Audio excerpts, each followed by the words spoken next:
how you go about it. Mazi Ogechukwu Nkere, Omalicha Nwoke, the Biafran Republic Government and Exile Finance Minister, is humbly campaigning for global Biafran financial support for the purpose of Finland Convention, Biafran Defense Forces, and redeclaration-related activities. I appreciate all Biafrans who have been supporting our liberation movement. I also urge everyone to massively support more than ever, especially in these critical times. Oh, my fellow lovely great Biafrans, let's come together and support our Prime Minister, Mazi Simon Ekpa, who is currently working tirelessly to hand over our freedom to us this year, 2024.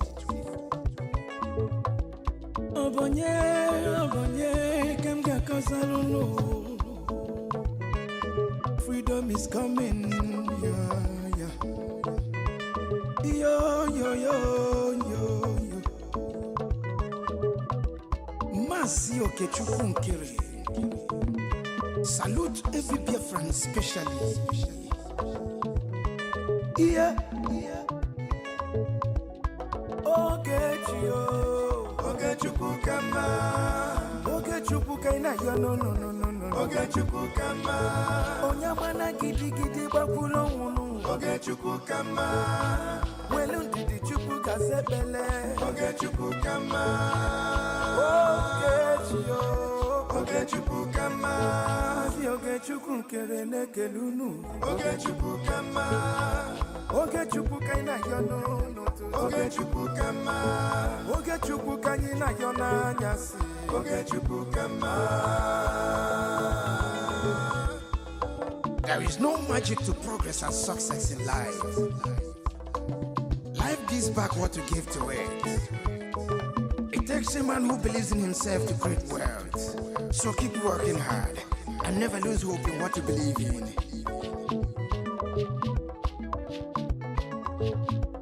Ayakata. Life is not easy. Sigh. Make it take and judge.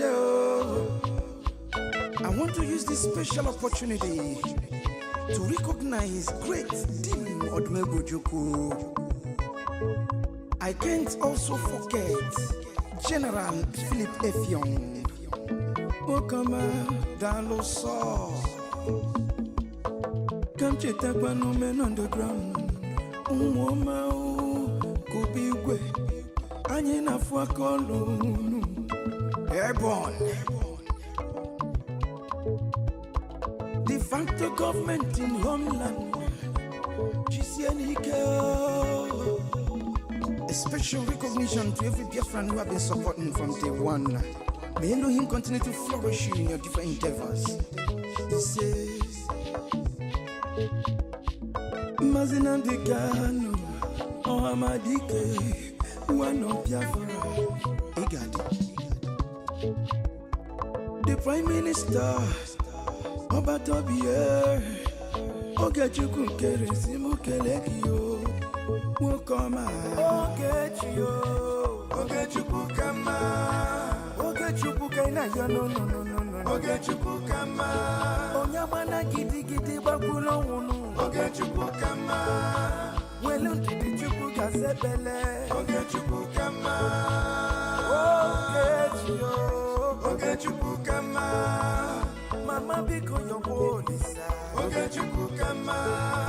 Ogechukwu kaina yo no no. Ogechukwu kama.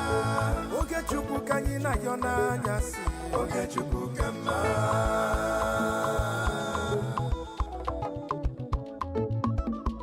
Ayole, ayiga kolole garole nu.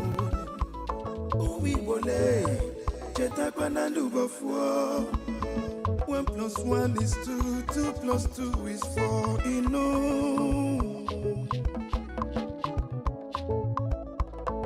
Onye puru chi yuzo akwa no no no no no. Joy. Don't give up when He's so close. He's so close. Okay, Chukukama. Never you give up, no, no, no. Okay, Chukukama. Believe in your dreams, brother. Okay, Chukukama. Never you say no, no, no, no. Okay, Chukukama. Okay, Chukukama. Okay, Chukukama. Never you down your faith, no, no. Okay, Chukukama. Keep your head up, keep on fighting. Okay, Chukukama. Ayabalala, ayabala jodo. Okay, Chukukama. A big shout out to Mazi Ogechukukere. I salute you, my peer, Mazi Simoniba.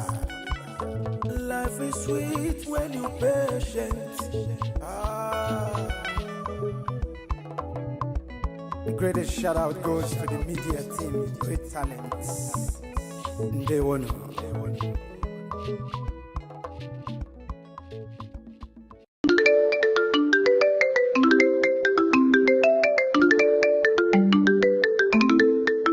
They go, they gossip, we go, they fight. PM Simon Ekpa, you be the light. Therefore we must get, freedom is our goal. If you like gossip, we go the road. Biafra freedom, now our dream true. No matter the challenge, we go the push through. Now them go the on, we no go the scan. With faith and courage, we dey stand hard. All time and far, lead us through the storm. Biafra land calling, let's make it our norm.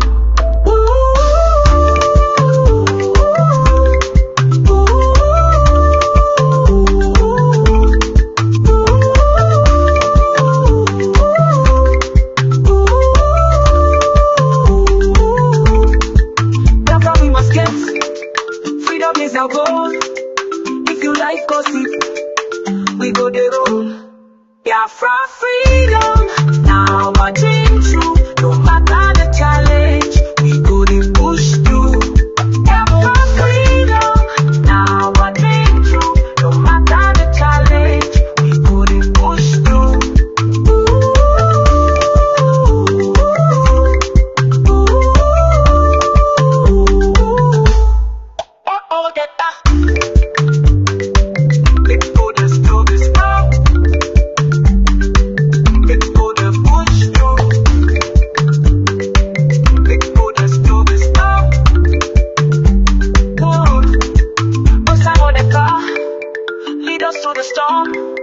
Biafra land calling, let's make it our norm. Biafra know that bar, lead us through the storm. Biafra land calling, let's make it our norm.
Nigerian government is evil.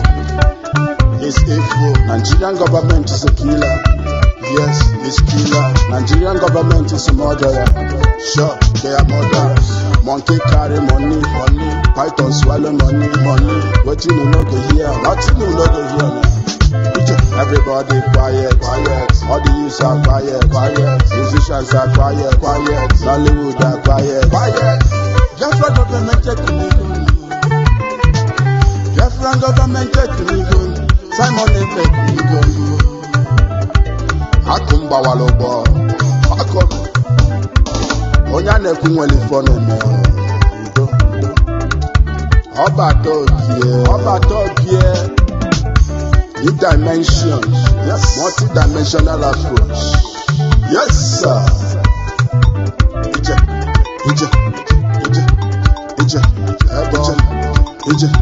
Yes, sir. Ebon. Woto. Ebon. Kopafa. Woto. Ebon. Kopafa. Woto. Mbajo my freedom, I'll get to my car. Mbajo my freedom, I'll get to my car. Mbajo my freedom, I'll get to my car. Mbajo my freedom, I'll get to my car.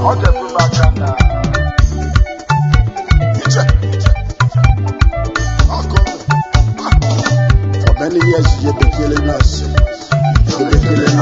Many years you've been slaving us. For broad daylight you killed us. Swaba, Obibo, Okuama, Fabakeleke, Mbo, Enugu, Ehamufu. Thank you my mama, thank you my papa, thank you my civilization. For by yes sir. Don't they kill us? Don't rivers of fire.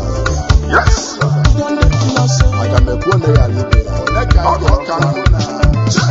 You can't kill us again and go free. At this time, I need opportunity to watch. Equal people have attacked us. One spirit, you go.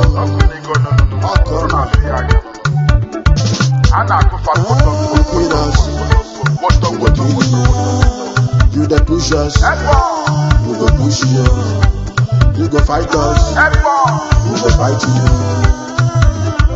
At the end of the Biafra, got to lay down. Ebon, woto. Ebon, woto.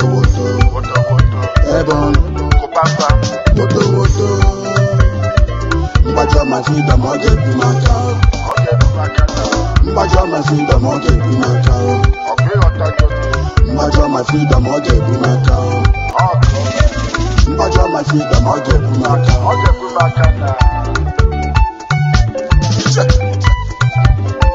Nigeria government, let Biafra go. Biafra never go. Biafra never go. One day Biafra to go down. Biafra to go down. If you love Biafra, or you be a Biafra, raise your hand in the air. Then let you go to Biafra. Live on them, man. Ani anabagoni, Biafra anabagoni, Biafra to go down. I'm Wachabagoni, Biafra anabagoni, Biafra anabagoni. I'm Wachagoni, Biafra to go down.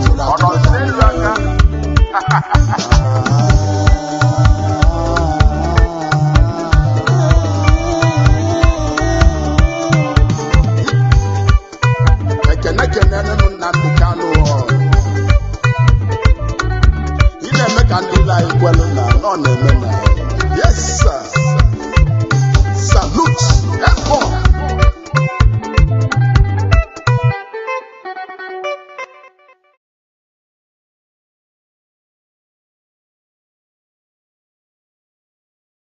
The police we have in our land are terrorists in uniform. The army we have in Biafra land are basically terrorists. They are there to aid and to support Fulani Janja with advancement to the Atlantic Ocean. And we are there to stop them. And we are stopping them and will continue to stop them. The police we have in our land are terrorists in uniform. The army we have in Biafra land are basically terrorists. They are there to aid and to support Fulani Janja with advancement to the Atlantic Ocean. And we are there to stop them. And we are stopping them and will continue to stop them. The police we have in our land are terrorists in uniform. The army we have in Biafra land are basically terrorists. They are there to aid and to support Fulani Janjaweed with advancement to the Atlantic Ocean. And we are there to stop them. And we are stopping them and will continue to stop them. The police we have in our land are terrorists in uniform. The army we have in Biafra land are basically terrorists. They are there to aid and to support Fulani Janjaweed with advancement to the Atlantic Ocean. And we are there to stop them. And we are stopping them and will continue to stop them. The police we have in our land are terrorists in uniform. The army we have in Biafra land are basically terrorists. They are there to aid and to support Fulani Janjaweed with advancement to the Atlantic Ocean. And we are there to stop them. And we are stopping them and will continue to stop them. The police we have in our land are terrorists in uniform. The army we have in Biafra land are basically terrorists. They are there to aid and to support Fulani Janjaweed with advancement to the Atlantic Ocean. And we are there to stop them. And we are stopping them and will continue to stop them. The police we have in our land are terrorists in uniform. The army we have in Biafra land are basically terrorists. They are there to aid and to support Fulani Janjaweed with advancement to the Atlantic Ocean. And we are there to stop them. And we are stopping them and will continue to stop them. The police we have in our land are terrorists in uniform. The army we have in Biafra land are basically terrorists.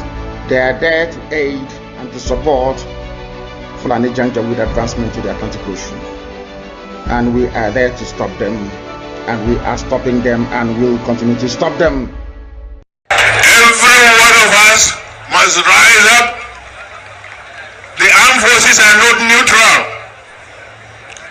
They collude. They collude. They collude with the armed bandits. They kill people, kill Nigerians. They facilitate their movements. They cover them. If you are depending on the armed forces to stop the killings, you will all die one by one. Every one of us must rise up. The armed forces are not neutral. They collude. They collude. They collude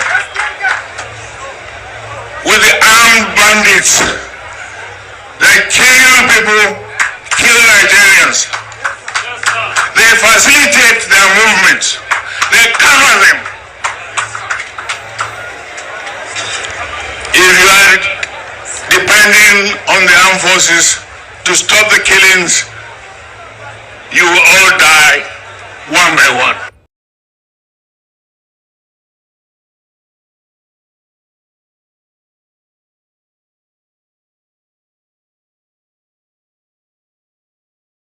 Let me say that if the federal government have demonstrated capacity and can arrest Nnamdi Kanu, they should also exhibit the same zeal and will and decision to arrest these Fulani herdsmen that are terrorizing our state and our country. Let that be done. These ones are living here with us, but if Nnamdi Kanu can be arrested from a foreign land, I believe that if federal government will exhibit the same will, they will arrest Fulani herdsmen, especially Mayatiala, who have owned up to the killings in Benue State and have continued to terrorize our land. It is laughable and unfortunate when I heard that Mayatiala are calling Nnamdi Kanu a terrorist, someone who is fighting for the liberation of his people is being called a terrorist by a terrorist organization called Mayatiala and Fulani herdsmen. So federal government should rise up to its responsibility and arrest this one. I have no problem in trying Nnamdi Kanu, due process should be followed and let there be justice. If he has committed any offense, let there be justice. But the federal government must also do justice by arresting Fulani herdsmen who have been terrorizing our land, who have created so much problems and pains and challenges to our economy, to our security, to our unity. If federal government doesn't do that, it means they are not serious. And let me say that if the federal government have demonstrated capacity and can arrest Nnamdi Kanu, they should also exhibit the same zeal and will and decision to arrest these Fulani herdsmen that are terrorizing our state and our country. Let that be done. These ones are living here with us, but if Nnamdi Kanu can be arrested from a foreign land, I believe that if federal government will exhibit the same will, they will arrest Fulani herdsmen, especially Mayatiala, who have owned up to the killings in Benue State and have continued to terrorize our land. It is laughable and unfortunate when I heard that Mayatiala are calling Nnamdi Kanu a terrorist, someone who is fighting for the liberation of his people is being called a terrorist by terrorist organization called Mayatiala and Fulani herdsmen. So federal government should rise up to its responsibility and arrest this one. I have no problem in trying Nnamdi Kanu. Due process should be followed and let there be justice. If he has committed any offense, let there be justice. But the federal government must also do justice by arresting Fulani herdsmen who have been terrorizing our land, who have created so much problems and pains and challenges to our economy, to our security, to our unity. If federal government doesn't do that, it means they are not serious.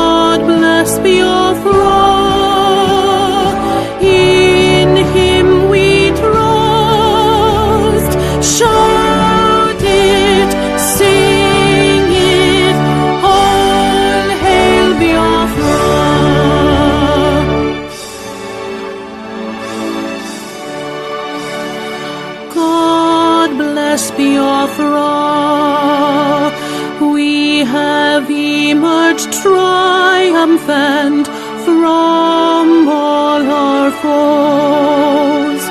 Through the crucible unscathed, we passed victorious. Our trumpets pealing the glorious song. Play it, sing it, all hail Biafra.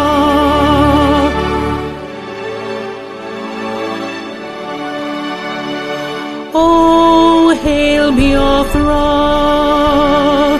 we shall always remember all that perished in the struggle for our freedom. All hail our heroes, our prayers shall be known both day and night. Say them all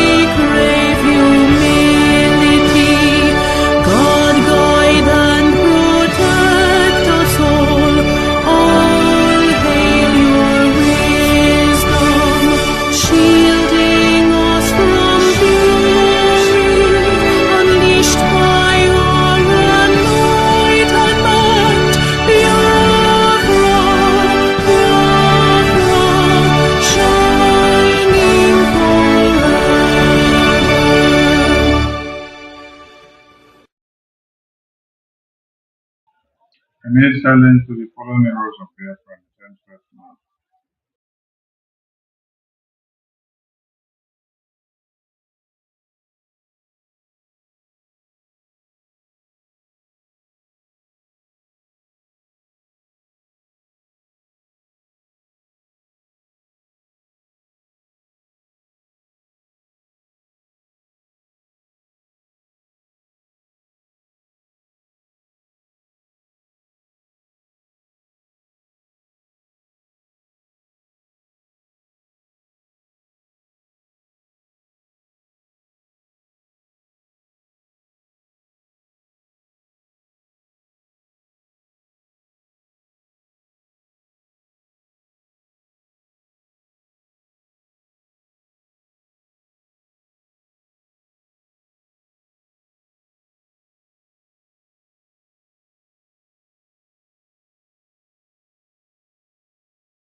We mourn our heroes past, we celebrate them and our heroes living.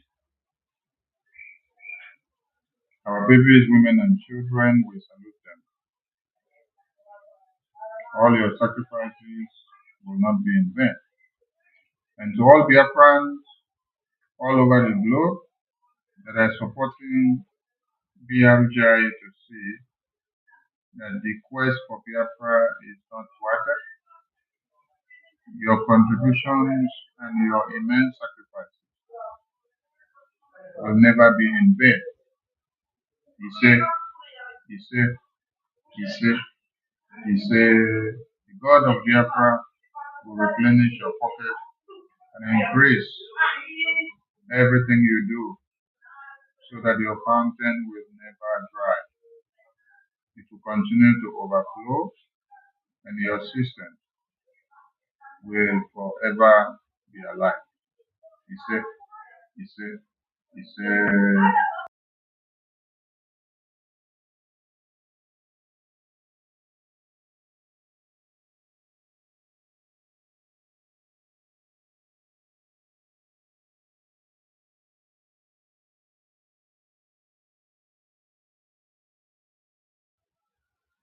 we welcome everyone to this very broadcast. And as you join the broadcast, do us the favor of inviting your friends and family so that they will also be aware of what is happening here tonight.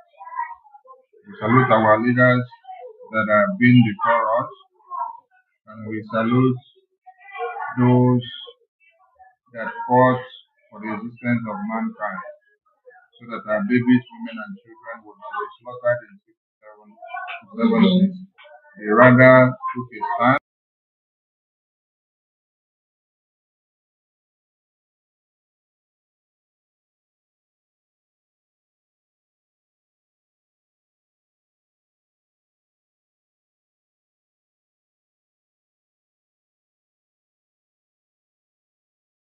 The sacrifices of our heroes from 67 to these days can never be thwarted as well. It is on that precept which they created for us that we pick up the courage to continue the mandate of Biafra today. I want everybody to understand and remember today that we did not start anything different.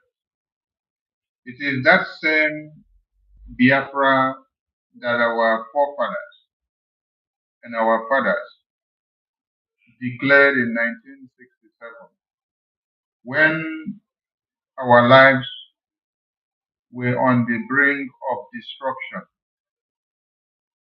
when the heads of our babies, women, and children, when the heads of our fathers were severed, were cut to pieces, and loaded into a train from the northern part of Nigeria and sent down to us in the east as a gift for the year.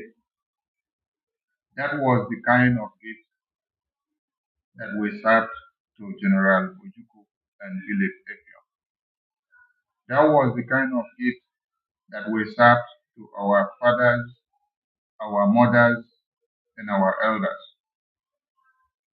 And they took heed to the counsel of Ojukwu that if we fold our hands, all of us will be wiped out. It is better we do a fight to finish, a fight to fight and defend ourselves.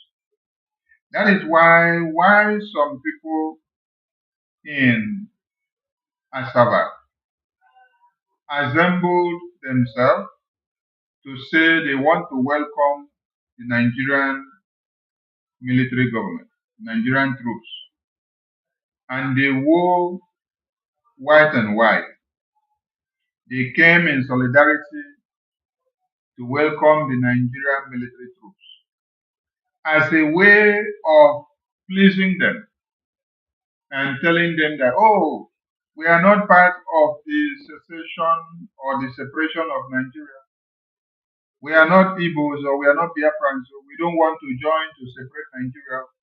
We want to join to be inside Nigeria. We want to count ourselves to be from the Yoruba or from the outside.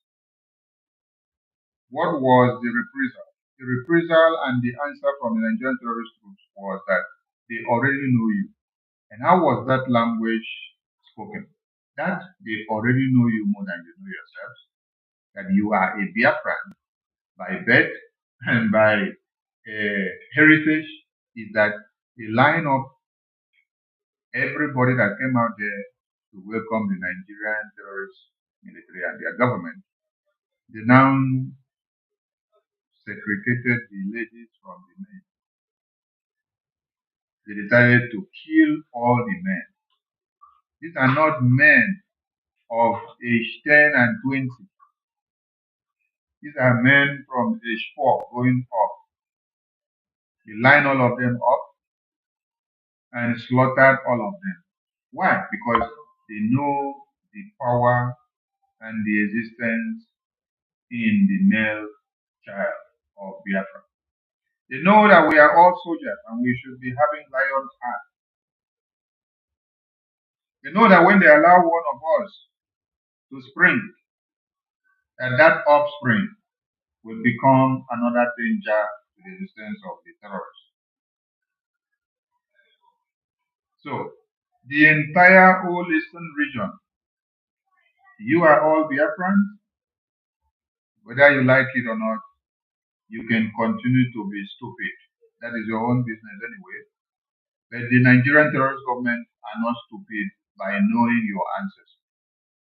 They know where you come from. They know where you belong. They know your lineage. They know your families. A goat can never become a lion. And a lion can never become a goat. You can always identify a lion by where it emanated from. You can always identify a goat from where the goat emanated from. So stop mincing words and stop deceiving yourselves that Nigeria in any way will come to be on the same table with you and to be kissing you, and you will be kissing Nigeria. You are living in fool's paradise. Come out from that paradigm, because that paradigm, the shift will not be accommodating to you. Come out from it. So that Biafra that our forefathers saw how our babies, women, and children, their heads were severed, cut to pieces, and served as a present into a train, and was haulaged from the northern part of Nigeria down to the east for us to receive it as a gift.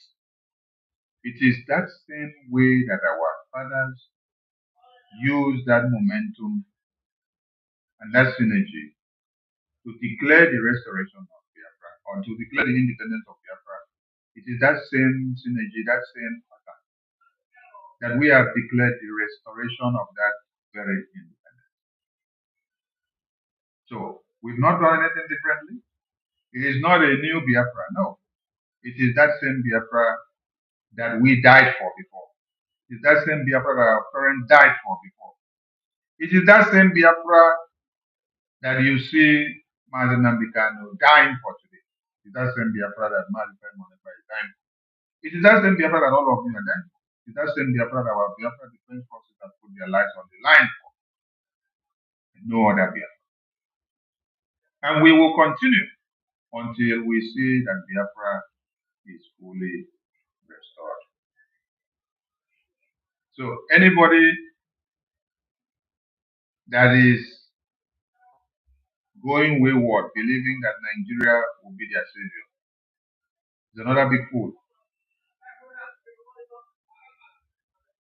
Owazirike came to rekindle the fire of the Biafra independence, and then he put up a Biafra Republic government in it. Our PM came to resuscitate that same Biafra Republic government in exile. That government of the people, for the people, and by the people. That government that mediates between the Biafran people and the international community. Today, the Biafran people have a government that can speak for them, that can present their case and take responsibilities for them. You need not run about anyhow. But there's one thing we need to make people to understand. Biafran people are not running away from their ancestral lands to come to Europe, to come to America, and to come to UK to seek asylum.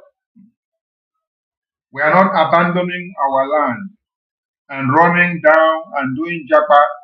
We are not activating Japa syndrome to come down to other parts of the world to seek refuge.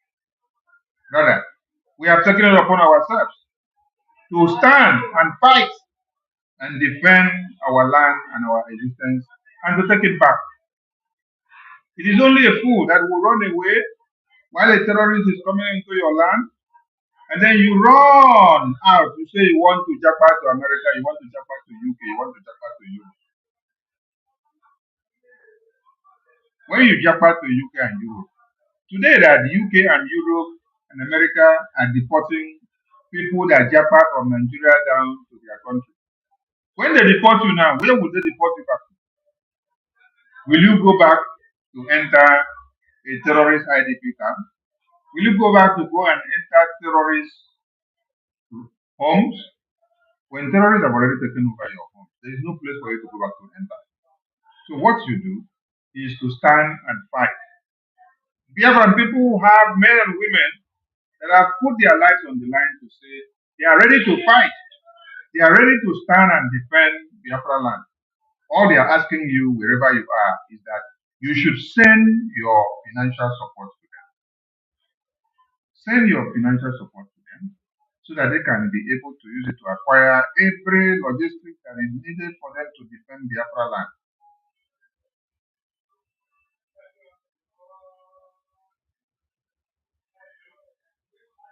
BRGI condemns what Nigerian terrorist governments are doing on our leader, Martin Nambikano. And we condemn what Finland is doing on our leader, Mazi Simon Ekpa.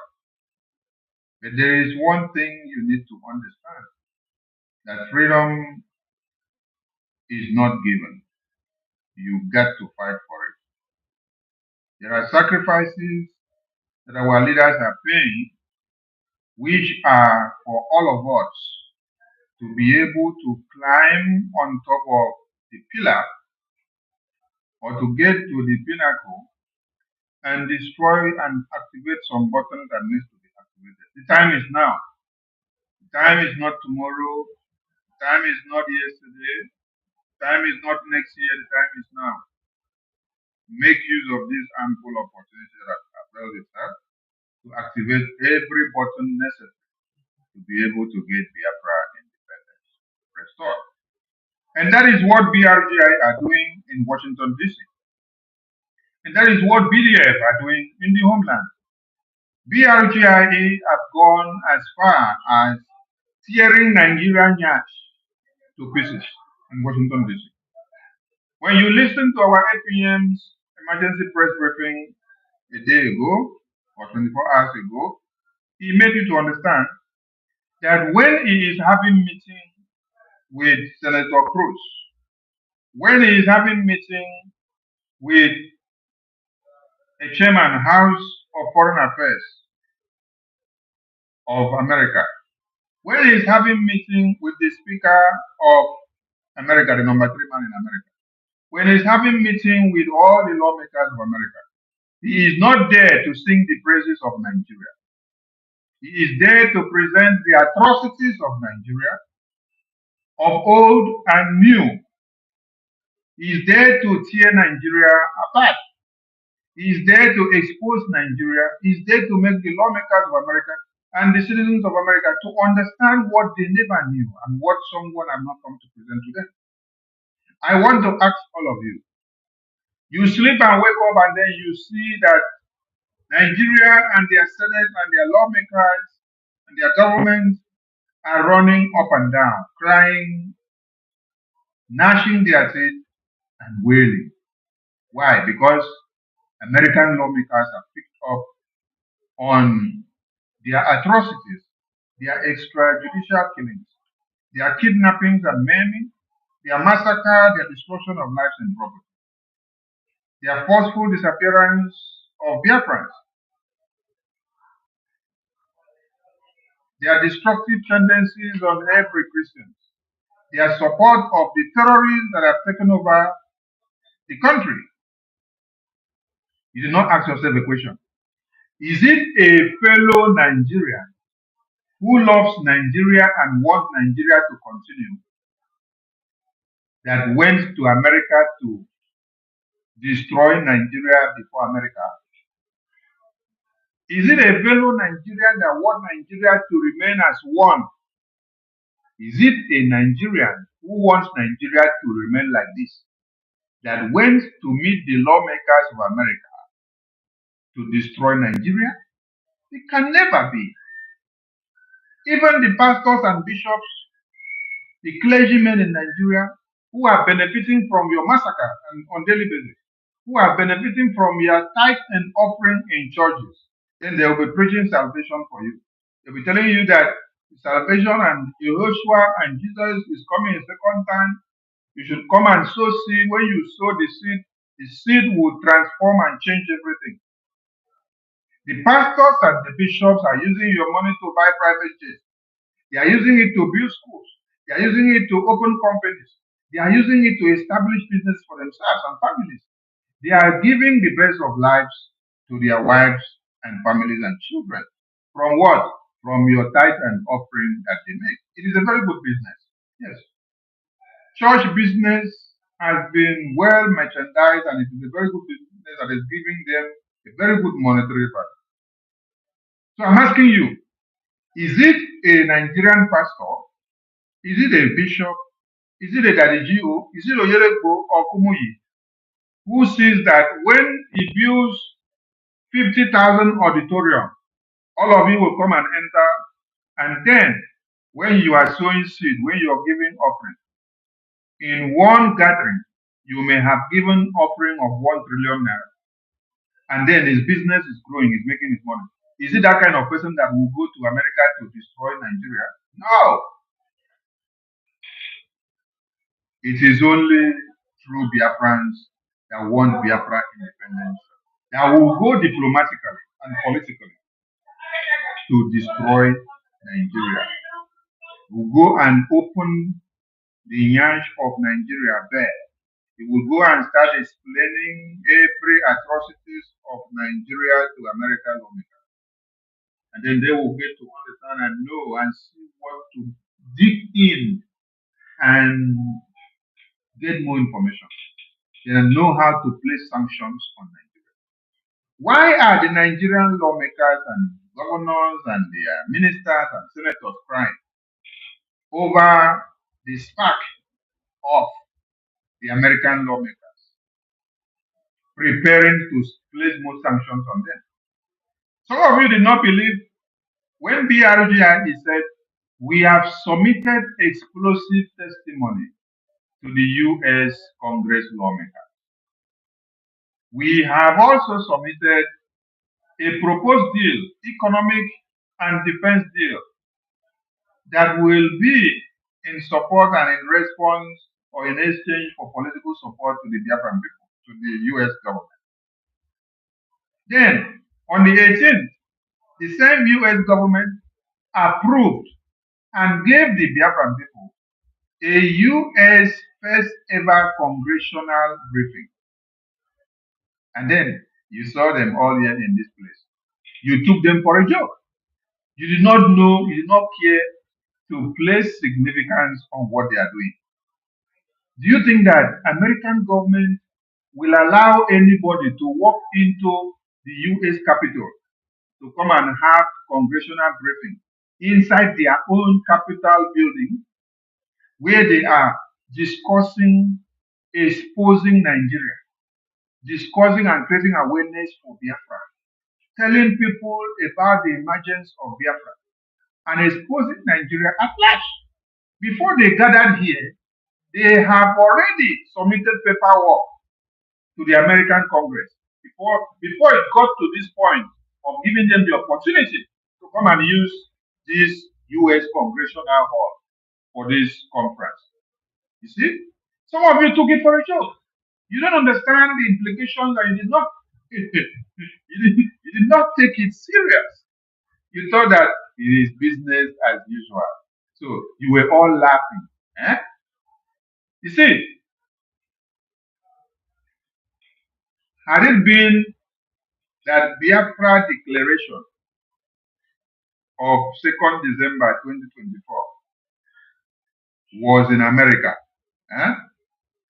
all of you would have understood what it means to do something in America. Are you getting the point? Europe is so corrupt that even when we did a worldwide Biafra independence declaration in Europe, they downplayed the reportage. They just look at America. Look at America.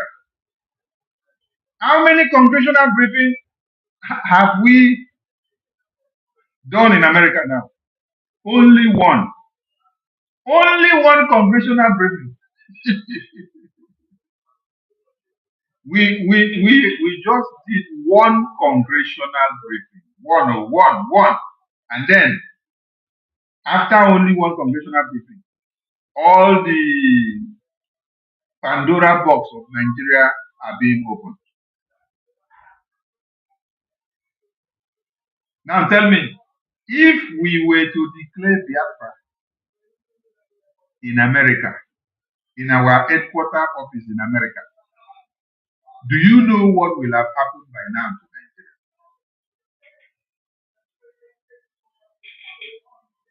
Nigeria? America is the place where the headquarters of BRGI is. America is the place where our APM and the lobbies and attorneys are meeting the US Congress and having discussions with them about Biafra and opening the Pandora box of Nigeria, exposing and destroying them. Then, only one US congressional briefing that happened on the 18th of September. And then everybody are crying. Only one congressional briefing have just happened now. And then look at the fire that it has gone to bring out from the Red Cross against Nigeria. So compare and contrast now. Had it been we did our Biafra declaration in America, do you know what will have happened by now? America is the seat of power, the place that we sit down to make decisions. Internationally. So anything you do on American soil, it carries a very big.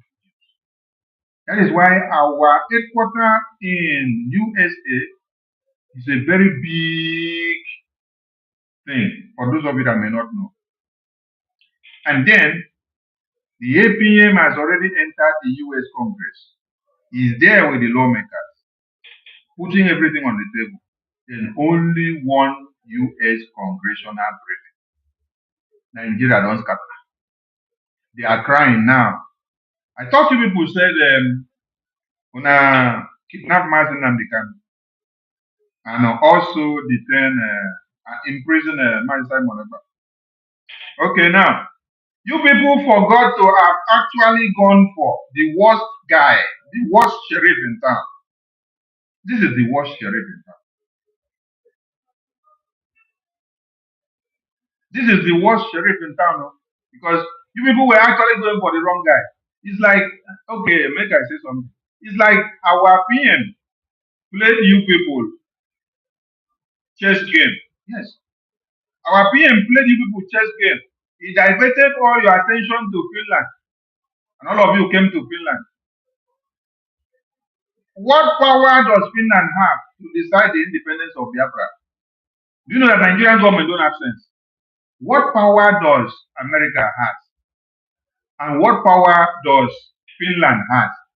What power does Europe have to decide the independence of America, the independence of Biafra?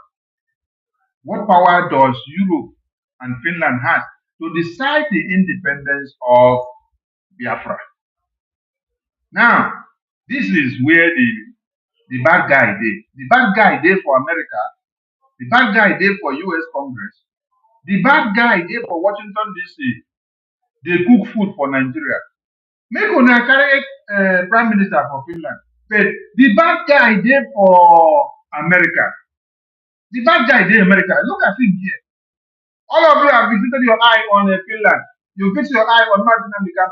But the bad guy there, America. See the bad guy here. See the bad guy here. This is the Senator Cruz that all of you are crying about. That he is the one bringing out the bill to sanction all Nigerian lawmakers. Do you see the bad guy with him? This is the bad guy, the APM, with Senator Cruz. So, it is not even Simon Ekpa that you people should have gone for. It is not even Mazen Namdekan that you people should have gone for.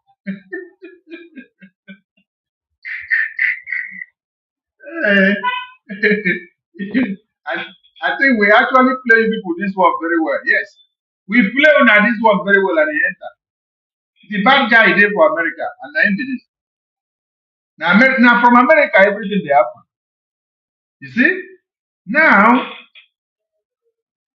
with all these meetings and discussions with the US congressmen and women and the senators of America, and then the next thing we saw him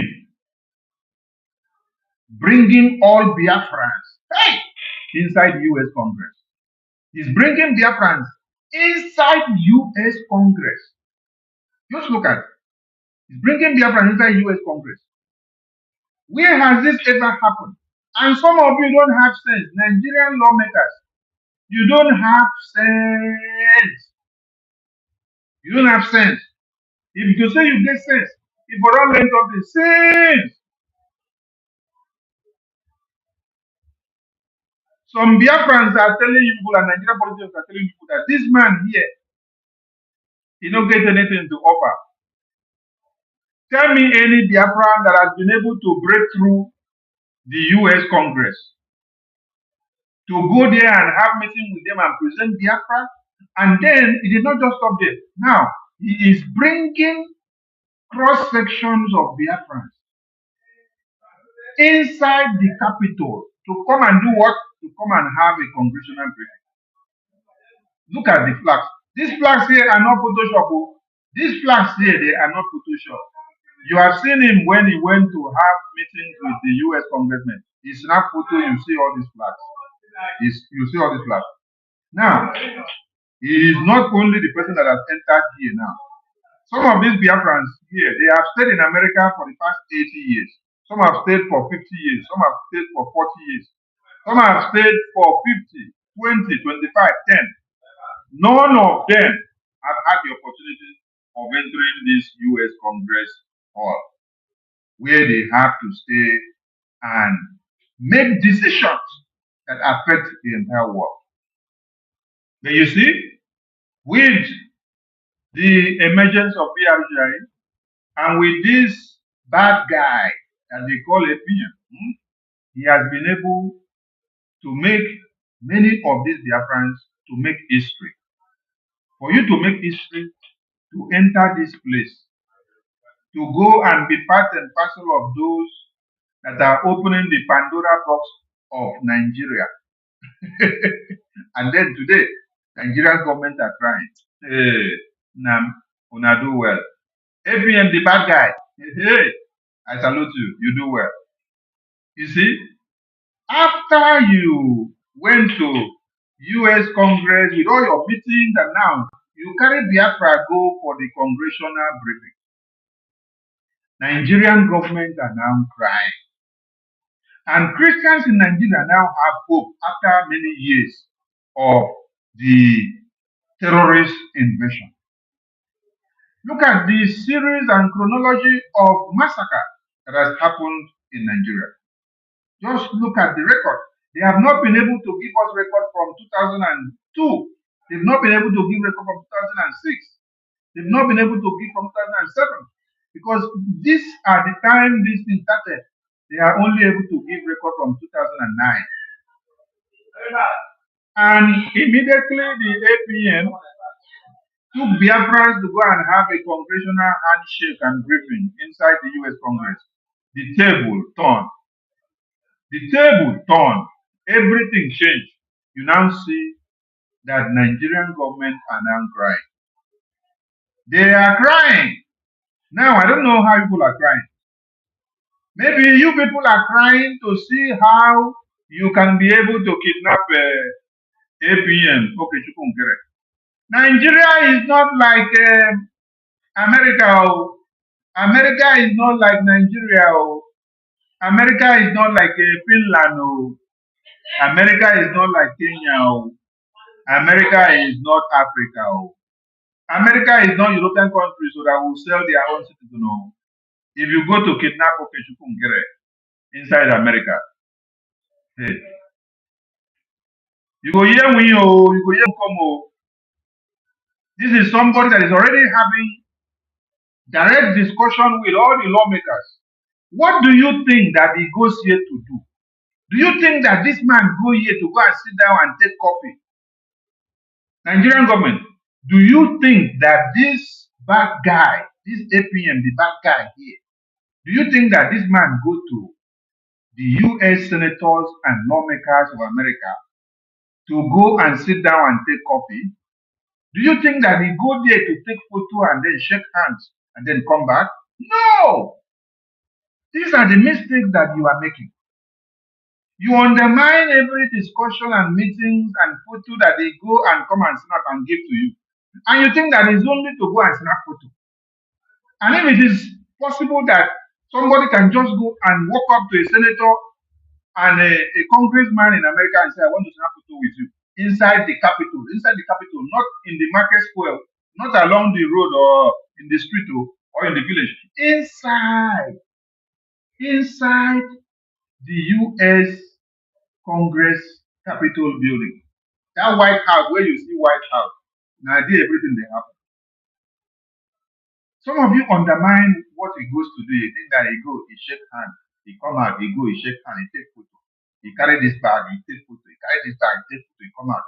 But now Nigerian government are crying that for this man to be going to American Congress and senators to be talking and coming out and showing them only photo, they believe that it is only photo, but they don't know that it's something more than photo that he has been going there to. Today, the result is coming out that it is not only the photo that you could see that he has been going there to. Show me one Nigerian, show me one pastor or one bishop that will have the courage to say, I want Nigeria to be destroyed, knowing very well that he is gaining money from Nigeria. He's gaining money from the destruction that they are causing in the church congregation by brainwashing all of you in the name of God and church.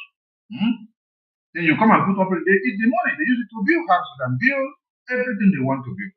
So how can that pastor, that bishop, that clergyman, that politician now come back and be telling you, let us join hands to destroy Nigeria? No! It is BRGI that is doing it. Okay? Get the message very straight. And if you want to see and know more about the political and diplomatic outreach of BRGI, when you visit this website, please click on here, diplomatic engagement. Here, you will see more of the photos and the works. Can you see this? Now, just check out. I want some people to carry their phone. Carry your phone and snap. Snap this thing the way you see like this and post it out. Compare and contrast how many photos you have just seen here now. How many cross-section of photos have you seen here now? Do you think that as this man is going to have this meeting and snap this photo with these people, that they just snap the photo just for photo's sake? They just snap photo, they come and post. From what I display on the screen now, I can count how many photos. 1, 2, 3, 4, 5, 6, 7, 8, 9, 10, 11, 12, 13, 14, 15, 16, 17, 18, 19, 20, 21, 22, 23, 24, 25, 26, 27, 28, 29, 30, 31. I have just displayed only 31. Only 31 is what I've just displayed. If I go down again, you'll see more. So the question is, if you have just displayed only 31 and then you have more, that means this man has done more damage to Nigeria with only 31 senators compared to the rest of the numbers that are there. The numbers are plenty there. The photos are not repeated. They are different senators, different congressmen you see there. So different discussion, different meetings, different achievements targeted at what? Getting results. At the end of the day, you think that Nigeria will not be collecting Kumkum. Okay.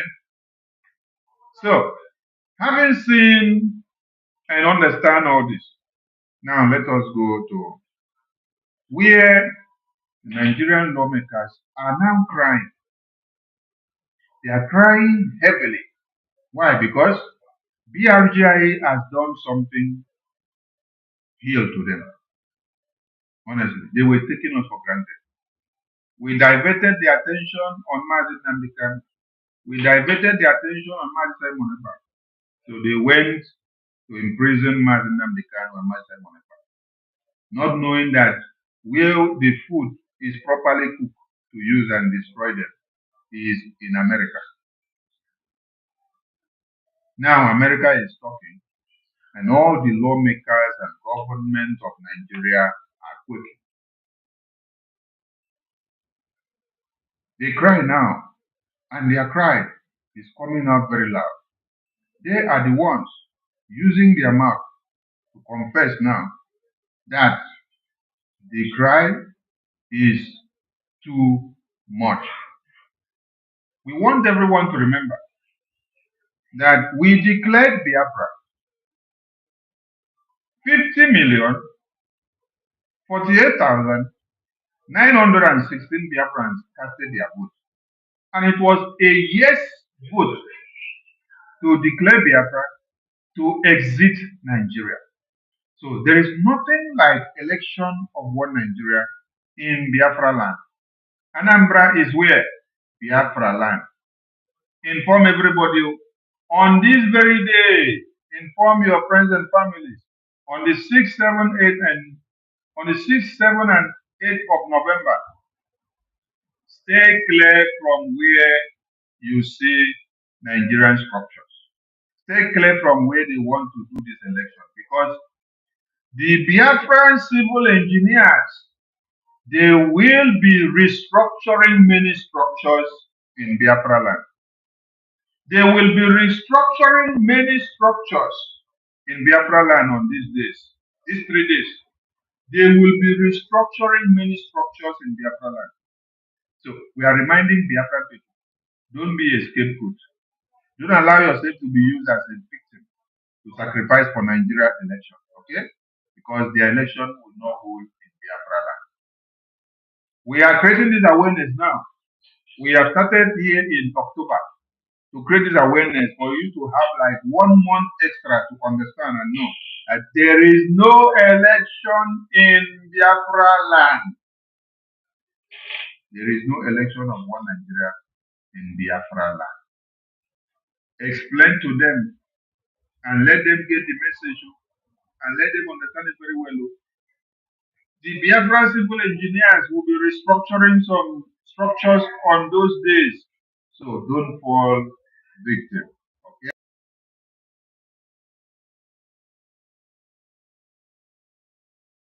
Every one of us must rise up. The armed forces are not neutral. They collude. They collude.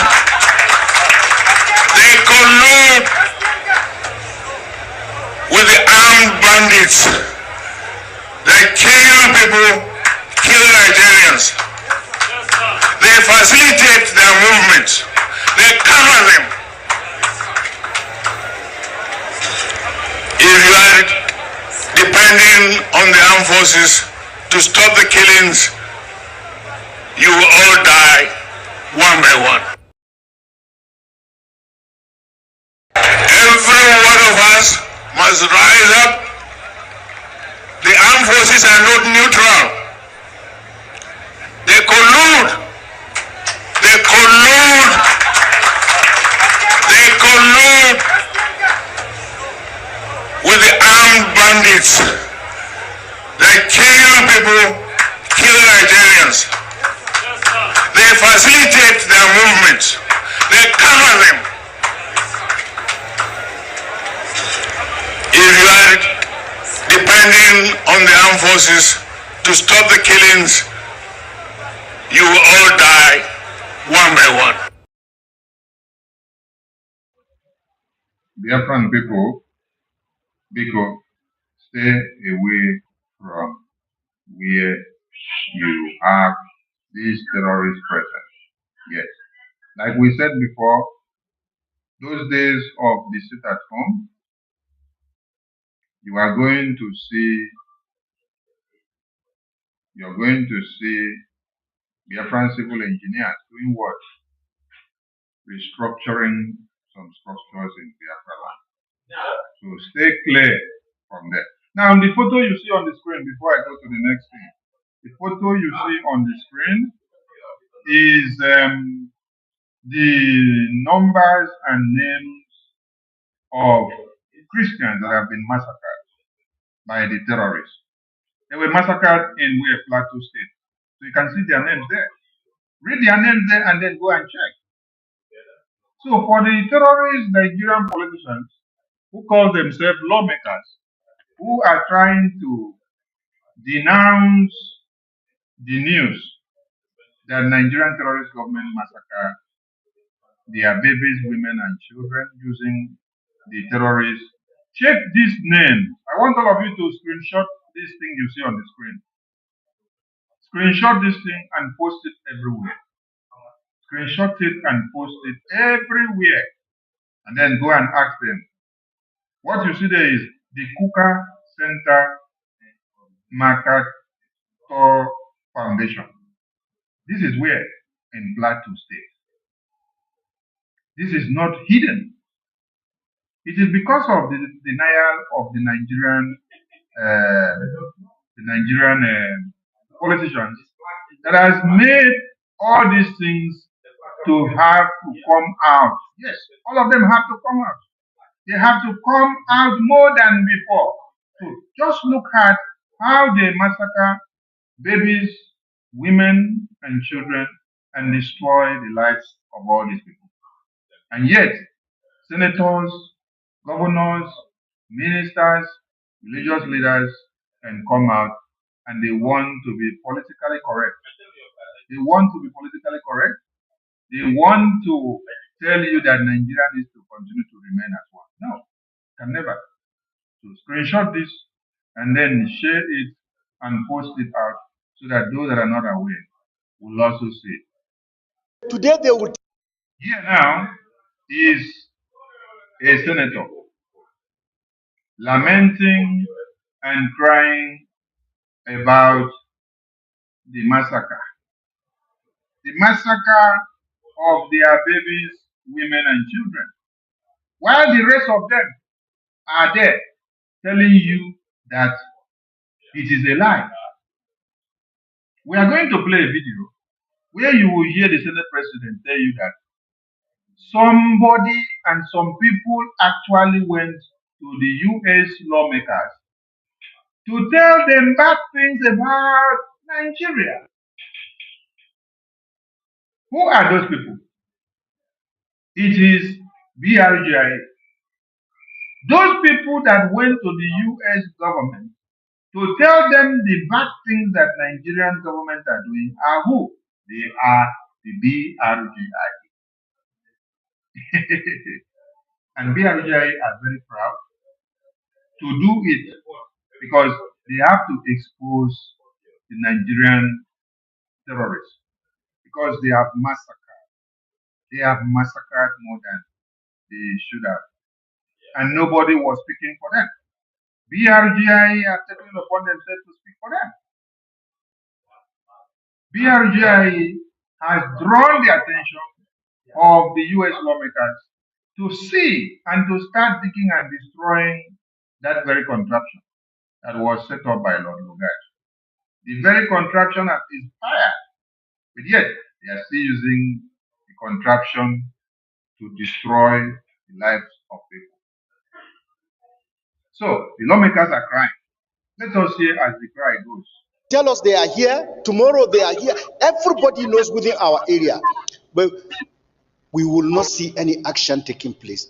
That is to say, sir, we need this Senate to tell the armed forces to be reporting progress every week so that state by state, otherwise it will be a mess of all issues and we will not be seeing progress. Sir, I beg you that time is right now, that this problem is solvable. We have seen progress. We should not allow this progress to be derailed. We should pursue this remnant of these people so that our next election can be peaceful and sustainable. And we have something to sell to our people, sir. This is the only thing I want to take. If I get protected in my environment, please keep your roads, keep your schools. We just want to be safe. And that is the message we are sending to the Senate President. The Senate President, your fellow lawmakers are sending message to you. And what is the message? Keep your roads. Please save our lives. Keep your roads. Keep your schools. Please save our lives now. Our lives are in danger. This is who Senator Garba Musa Maidoki representing Kebbi State South. Keep your roads, keep your school construction, keep your factory construction.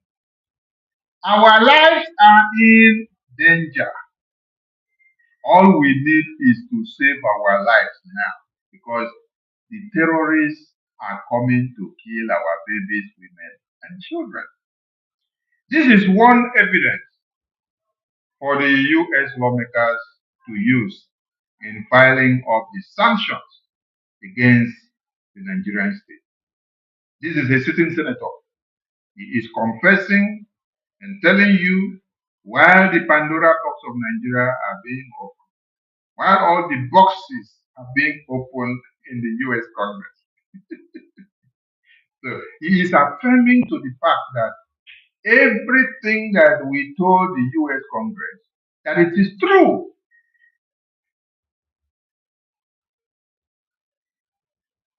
He said, my message to the Senate President is that please save our lives, save our people. Keep your road construction aside for now. Keep your schools aside for now because na person wey dey alive, na im dey go school. Na person wey dey alive, na im dey use road, dey waka, dey go work, dey come back. Na person wey dey life dey, na im go fit dey go work, dey go school, dey take care of im children. He said, our lives are in danger. He said, this is one thing I have to say. If my life has to be protected, if I will be alive, I have to say this one and to connect the dots. A living senator, this is not an old video. And this is what? Nigerian Senate, National Assembly. National Assembly. When they brought up the issue of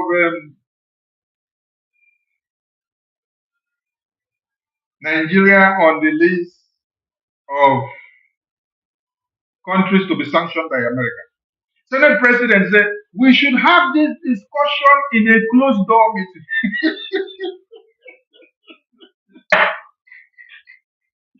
Hello, Mary. Senate President Agbami, we should have this discussion in a closed door meeting. We will discuss and then we will now send some of our lawmakers to go and engage the US lawmakers and to make them to understand that what BRGIA have come to tell them and to table against them, that they are not true. You people did not take BRGIA serious.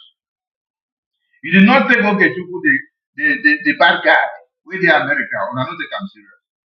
Because the people you paid to be inside BRGIA were telling you that Okechukwu cannot offer anything, that Okechukwu is useless, that Okechukwu has nothing to offer, that Okechukwu cannot move Biafra goalposts from point A to point B or from point B to point C.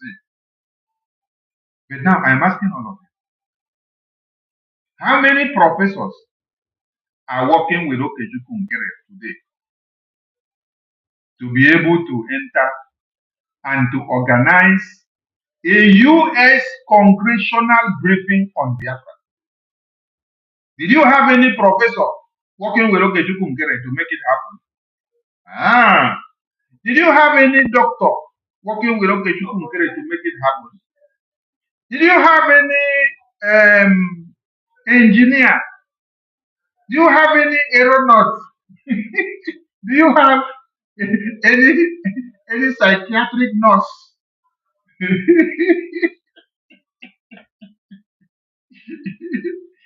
I am asking simple questions here. They said if you are not a doctor, if you're not a professor, you will not be able to get Biafra. If you're not a lawyer, a legal practitioner, you will not be able to get Biafra. Okay, you people said he's a mechanic, right? You people say that Okechukwu Nkere is a mechanic. But a mechanic that you people called him, he humbled himself. Since people say he's a mechanic, he humbled himself. And then decided to go like person who don't know anything. Till he waka enter US government lawmakers' chambers and started engaging, and started having meetings discussing about Biafra. He did not go to discuss about Biafra as a professor. He did not go to discuss as a lawyer. He did not go to discuss as an attorney. He did not go to discuss as a medical practitioner. No, he went to discuss as a Biafran activist. Yes, you people say that Chukwu Nkere cannot offer anything. He's doing wonders, so him alone. No professor, no doctor, no engineer around him. But he's doing wonders. Do you now see that some of you that were paid by Nigerian government to be in BRB, you have been misinforming your paymasters about Okechukwu Nkere? You see the point now? You have been misinforming your paymasters about Okechukwu Nkere. And now the cry is everywhere. The Okechukwu Nkere that all of you undermine his ability. He has done what all of you doctors and professors could not do. He organized and carried Biafra into the US Congress for proper discussion. And everybody was shocked. They sat down in the media. It was yesterday. You see, after Nigerian media have seen that the result of the US congressional briefing is what has sparked all the public discussions about Nigeria massacre. They now decided to come and report about the US congressional briefing. As of yesterday, they were all reporting. Daily News, Daily Post reported, Authority reported, Daily Trust reported. All of them report left, right, center. People's Daily. I say, Now don't wake up, Abi. Now, they try to find out to know which fuel or which bullet where they throw food for US Congress goes back the hatred of Nigerian government for massacring Biafrans and every Christian in Nigeria. Now just go do research. Can't remember, say there was a US congressional briefing on Biafra on the 18th of September 2025. It was not 2024, it was 2025. It happened yesterday. And all of you were just laughing, taking it for a joke and for a ride. But now, you are gnashing your teeth and you're crying. Yes. This is how all of you will sleep in Nigeria and wake up in Biafra the next day. Because you will still be taking us for a ride. You will sleep in Nigeria and wake up in Biafra the next day. As a joke, Now so listen to the senator. This is amidst this very problem that is happening everywhere. This senator is telling you, my message to my Senate president, I am begging. My people are dying. The terrorists are slaughtering them and killing them. But American government say, we are supporting the terrorists and all of you are crying. That we are allowing Christians to be massacred and all of you are crying. I am confirming it now that our lives are not saved. Please save our lives. He is even telling them that they should stop the road construction. They should stop the school construction. They should stop people going to school. They should save their life first because their lives are in danger. Are you getting the point? Okay. Now so, The senator nailed it very well. Let's listen to him again. To our people, sir. This is the only thing I want to take. If I get protected in my environment, please keep your roads, keep your schools. We just want to be safe. And that is the message we are sending to the Senate President. Please save our life and our people. We are not bothered about roads now or schools. Please save our lives. Our people's lives are in danger. Thank you very much, sir. Senator, You have delivered your message. And I thought you, because you don't dare, you carry the mic, begin to talk of attack. The man said, "This is the only message my people sent me to deliver. That if I have to be alive for them, if they have to be alive, you people need to come and save our life and stop all this nonsense that you're talking. You're talking of election of 2027. He said, if we want to have election to come again, we first must do what? Checkmate our security to see that we are not all vulnerable. Because anywhere you enter, it has become volatile. A senator is crying. He's not crying about his own people again. He's even crying about his own life. His own life. If him as a senator cannot be secured, he's telling you that my people are not secure. So keep the road construction. Keep the schools construction. Close the schools down. Let us target the terrorists first. Because there is insecurity. And everyone are dying. Mr. President of the Senate, this is my request. Keep the roads, keep the houses building, keep the school building, keep every project. Let us look at how the terrorists can be curtailed because my people are in danger. I am not secure. My people are not secure. We are in their need of a solution. While they are there to cry and look for IPOB and look for Biafra and look for Biafra Army and look for Mazi Nnamdi Kanu and look for Simon Ekpa, the bad guy, Okechukwu Nkere, the APN, is in America doing them kum in a very silent manner. Double silencer, they do them kum in America. When he told people that when he goes to meet the American lawmakers, he's not going to go and sing your praises to them. Some of you don't understand. What he goes there to do is to use knife and cut Nigeria into pieces. And it is working very well. So let us listen to this senator again.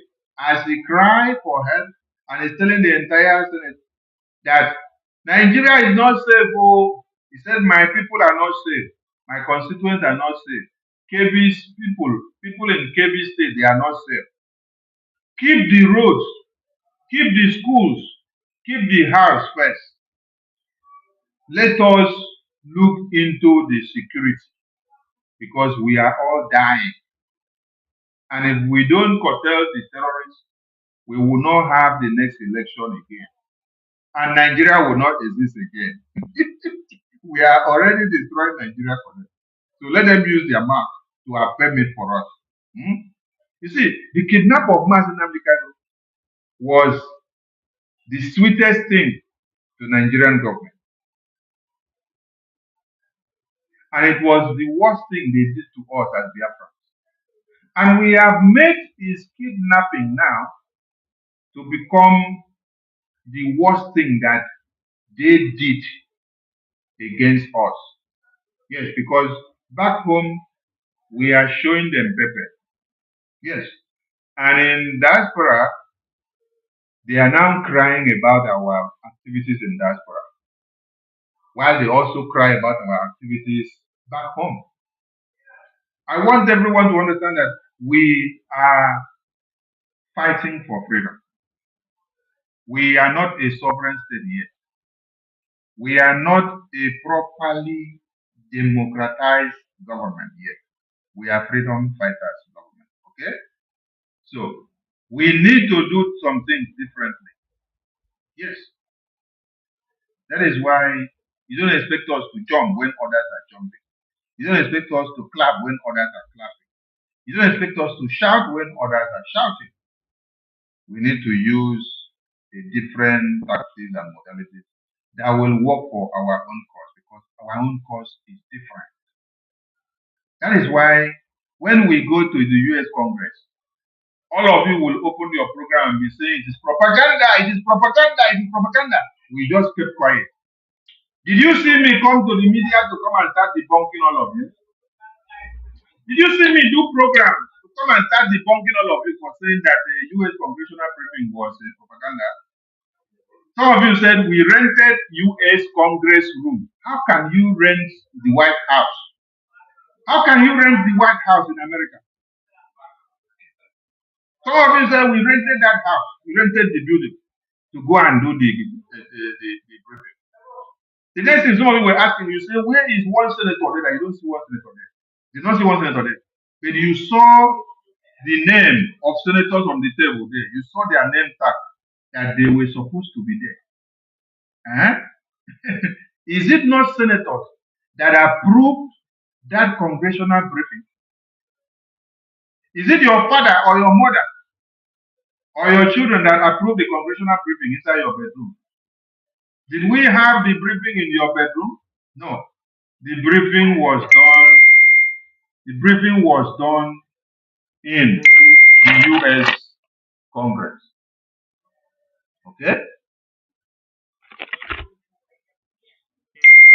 So we did it. And today, all of you are crying, having seen the result. We did not come to debunk any nonsense from you, because we knew the food that was going to emanate from what happened. Some of you are Itiboribos. Itiboribo, you know what is Itiboribo? Some of you are Itiboribos. That is why when we are doing something that is meaningful in US Congress, you are Itiboribo, you don't understand. You just go to the media and be shouting, wah, wah, wah, wah, wah, wah, wah, wah, wah, wah, wah, wah, wah, wah, wah. You use it to do propaganda because you hate Okenkere, because you hate Sonny. It is no more about Biafra for you. It is now about hating Okenkere and hating Sonny.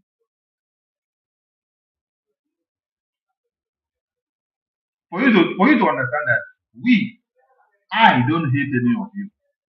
Any of you that have destroyed anything in this Biafra, if you come back tomorrow, come to the Biafra. Don't come to me, because when you were destroying it, you were destroying it openly. Come out first to the Biafran people. Tell them you accept that this is what you have destroyed. You have done this and done that and done that and done that. And now you want to make a U-turn. You are asking the people to forgive you. You want to start fixing what you have destroyed. Then you start fixing it. The other people will give you the condition of what to fix and how to fix. You start fixing it. If you are genuine, you will do that. If you are not genuine, you will not be able to do it now. So you continue to be on the antagonizing side to wait and see where you will bring Sonny and Okenkere down. It's not Sonny you want to bring down. You want to bring Biafra down. When you say you want to bring Sam Manepa and Nnamdi Kanu down, is it Sam Manepa or Nnamdi Kanu that you bring down? It is Biafra. Because Nnamdi Kanu and Sam Manepa may decide now to say, okay, I don't want to represent them again because they have sabotaged me. They will walk out a free man. Will that stop Biafra? No. That will not stop Biafra when they walk out.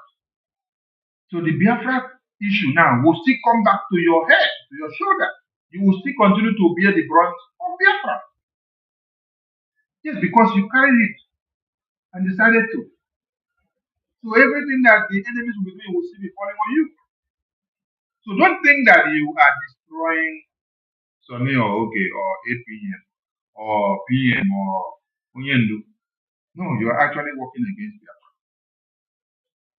So let's hear this senator again. He is giving you people warning. One Nigeria senator. Our next election can be peaceful, and sustainable. And we have something to sell to our people, sir. This is the Our next election can be peaceful and sustainable if we are able to take care of the problem that we have now.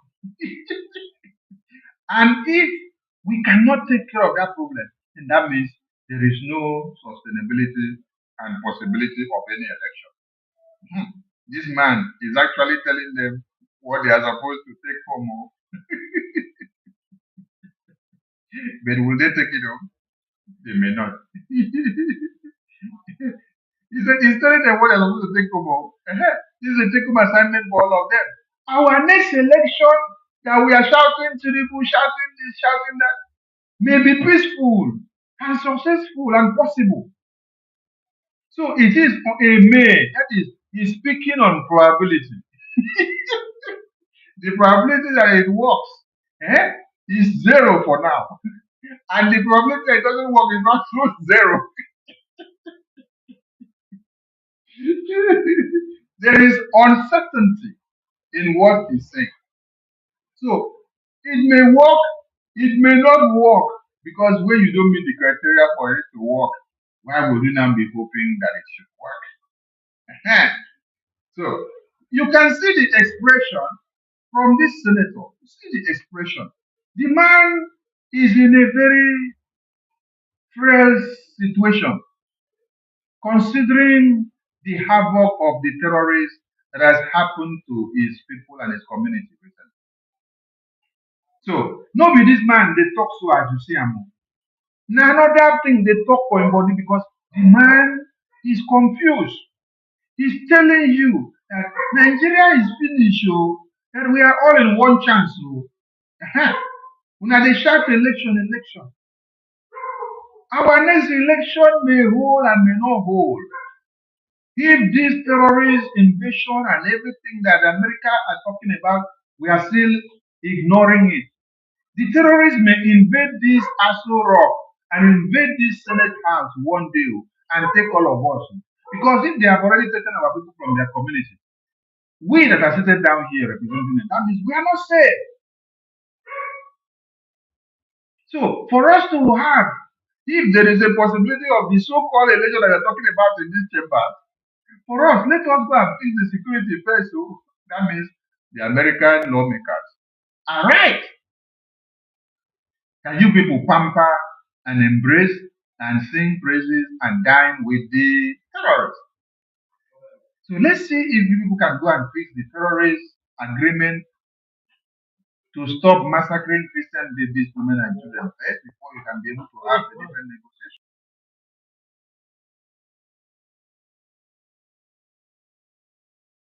all issues, and we will not be seeing progress. Sir, I beg you that time is right now, that this problem is solvable. We have seen progress. We should not allow this progress to be derailed. We should pursue this remnant of these people so that our next election can be peaceful and sustainable. And we have something to sell to our people, sir. This is the only thing I want to take. If I get protected in my environment, please keep your roads, keep your schools. We just want to be safe. And that is the message we are sending to the Senate President. Please save our life and our people. We are not bothered about roads now or schools. Please save our lives. Our people's lives are in danger. Thank you very much, sir. Senator. Please keep your roads and keep your schools. Yes. Keep the house. Keep everything. Our people's lives are in danger. If we may even see the election that you're talking about, we must first go and fix the insecurity that is killing our babies, women, and children.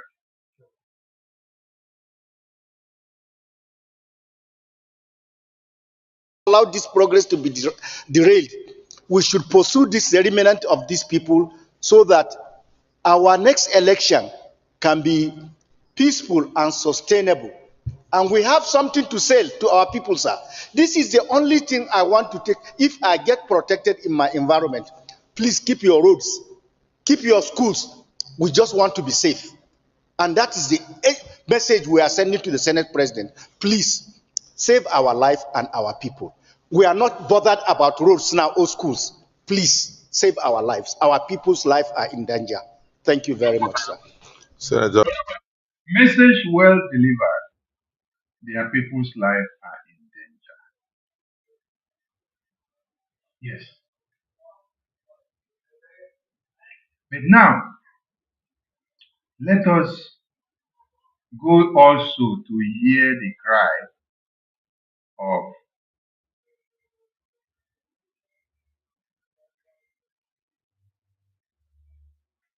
Akpabio. Akpabio is crying about what BRGIA has gone to do in Washington, D.C. that now make American government to go after the Nigerian lawmakers now. That is where we are going now. You see, the lawmaker that just finished crying now is crying in response to what the Nigerian terrorist government have done, aiding and abetting the terrorists to massacre Christians. And then BRGI went on a diplomatic outreach to the US lawmakers, dragged the US lawmakers in, exposed Nigerian government. And Nigerian government are to be sanctioned. Many sanctions have already been placed on them, and they are crying. So Akpabio is telling you that there is something somebody went to do in US to the US lawmakers that is making the American lawmakers to go after them. Let us go and get Akpabio, because Akpabio own they make me laugh, honestly. So if una no see the diplomatic work well, come to the Biafra Republic Government.org, Biafra Republic Government.org website.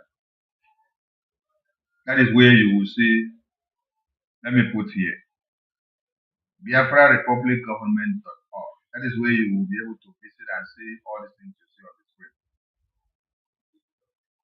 Go there and you will see it. Okay?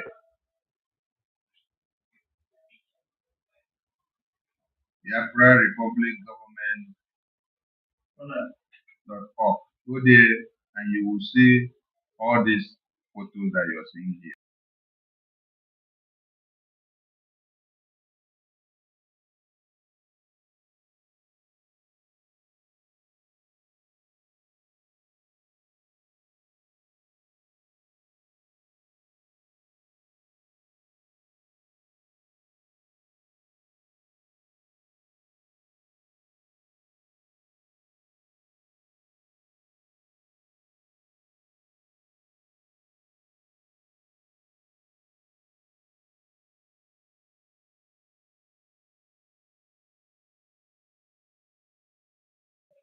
Now we are coming back to answer Akpabio, to let Akpabio know that this is the place that it is happening. And this is where it happened, that they should stop crying. They should go and think of what to do to save their ass. Because as far as US is concerned, our APM is there, and it's there to the back. So you all undermine. Now you see, Fabio, I'm showing you this on the screen. You are crying in your video that somebody went to US lawmakers to destroy you people and to destroy Nigeria. Yes, I am showing you that it is Biafra Republic government in Israel. For you people to kidnap Mazin Namdekan, imprison him, imprison Simon Ekpa, that is why BRJ are going everywhere to hunt Una people down for the destruction you have caused to Biafra people. So you can see the Senator Ted Cruz there, and you can see the bad guy, APM, the bad guy. You can see the bad guy there. He's there. So you cannot kidnap him in America, like you kidnap Mazinam Kano in Kenya, and also you lock Mazin Monegba up in prison in Finland. So you cannot do the same thing to APM in America because he has already had series of engagement with the American lawmakers. So the last one where hit on a very hard. Now this as the carry in people enter American Congress, they go sit down there, they discuss and expose Nigeria. When I don't know what they do, I take a as joke. But I go understand them very soon, very well. Now the thing is the shock for good marriage. So Akpabio is like asking a question. What is that thing? Who are the people that went to this place to go and cause us this problem? Hmm. Let us see Akpabio lamentation. You all have seen the diplomatic work. Now let us go and hear Akpabio lament. Akpabio, listen.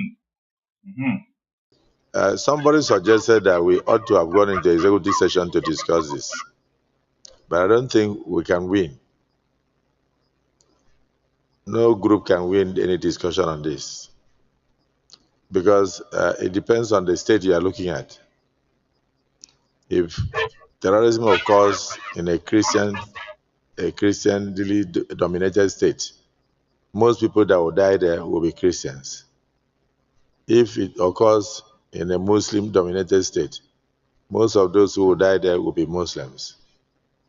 But if it occurs particularly in the north central, you will notice that it will be targeted at maybe churches because that is what they are able to get.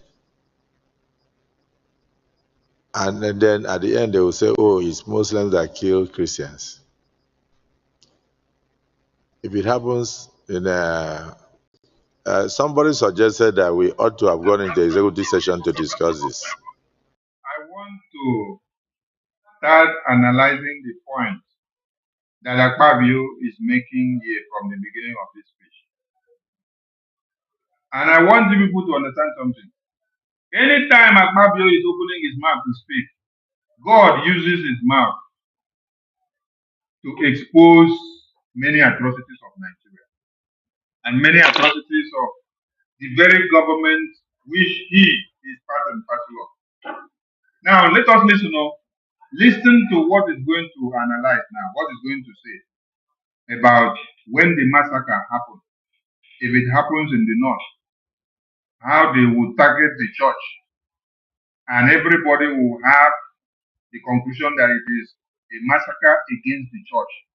Yes, just listen to him, because if it is not a massacre against the church, why did they go and target the mosques that are there? Why did the massacre go only directly to the church? And the people that carry out the massacre, they are not also church goers. They are people of the opposite faith that are going after the church goers. Are you getting the point? So, if it is not a target at the church and the Christians, why do you now leave your own faith? You're not going to target that side. You're coming to come and target that of the church. Akpabio is using his mouth to explain that actually what the American government are saying is right. That it is a massacre, a genocide against the Christians. Listen to him. But I don't think we can win. No group can win any discussion on this because it depends on the state you are looking at. First and foremost, that he does not think them can win. No group can win any discussion on this matter that is on the table because they understand that the truth is out already. So they will only be doing what? Debate. They will only be debating on the matter, debate, but he knows that they cannot win the matter because it is the fact that is facing everybody. If terrorism occurs in a Christianly a Christianly dominated state, most people that will die there will be Christians.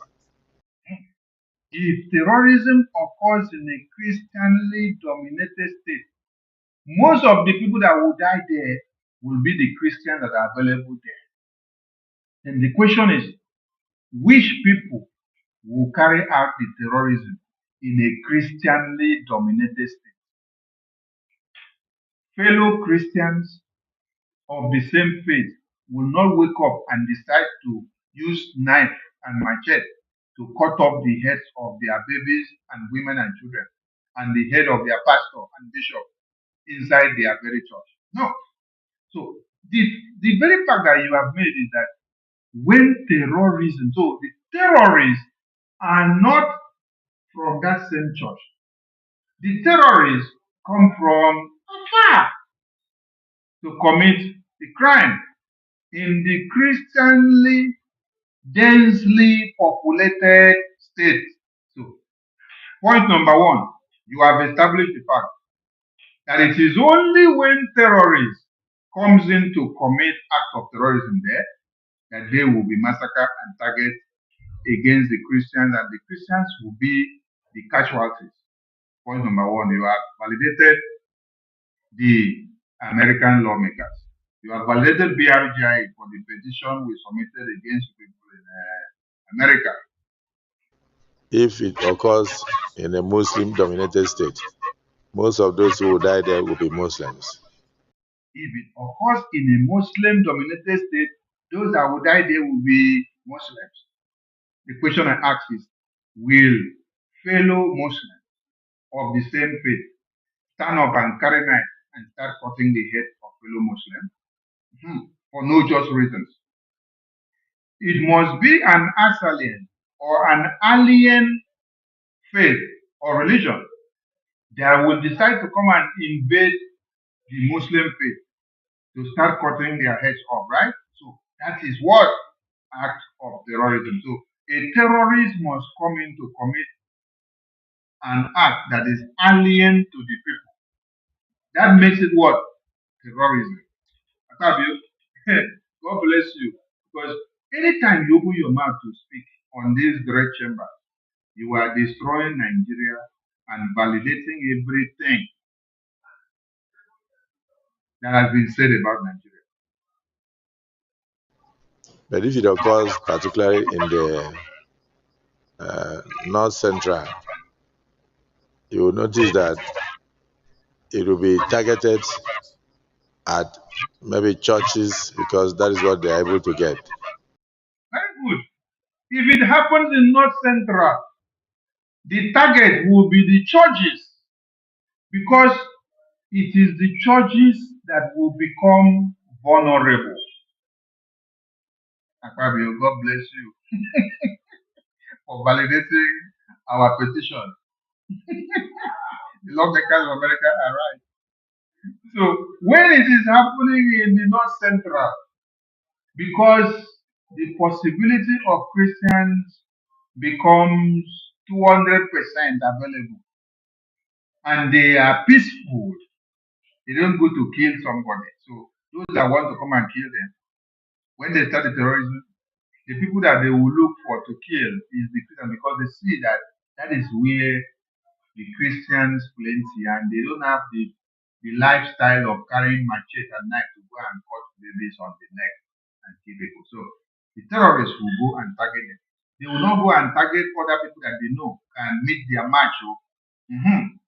They will go and target the Christian churches that are there in the North Central.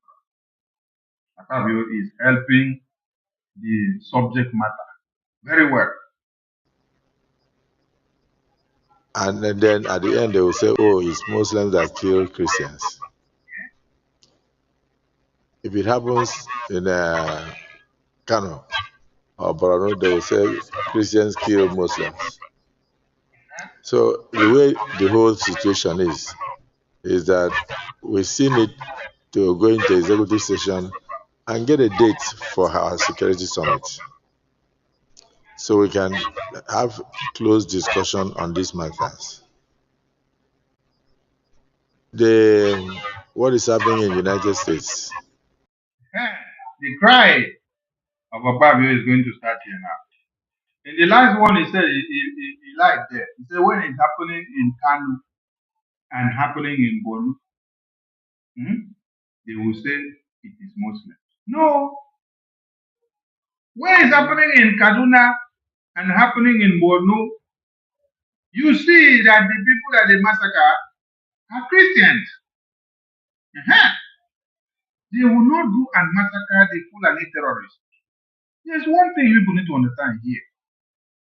When you use the word Muslims, there are even Muslims that are Christians. They hear me so? They say they are Muslims, but they say they are Christians. It doesn't answer their name, Muslim. But there are Fulani terrorists that actually come. Their own work and job is just to massacre. I want to see one Boko Haram terrorist, one ISWAP terrorist that is a Christian. Please, can somebody show me one ISWAP terrorist that is a Christian? Can somebody show me one Ansar terrorist group, one of the members that is a Christian? I want to see and know if there is one of the commanders and generals and the terrorist members of ISWAP, ISIS, Al-Qaeda, Boko Haram, Fulani terrorists, Ansar terrorist group. I think Fox News have unveiled that their numbers are now over 23 terrorist groups in Nigeria.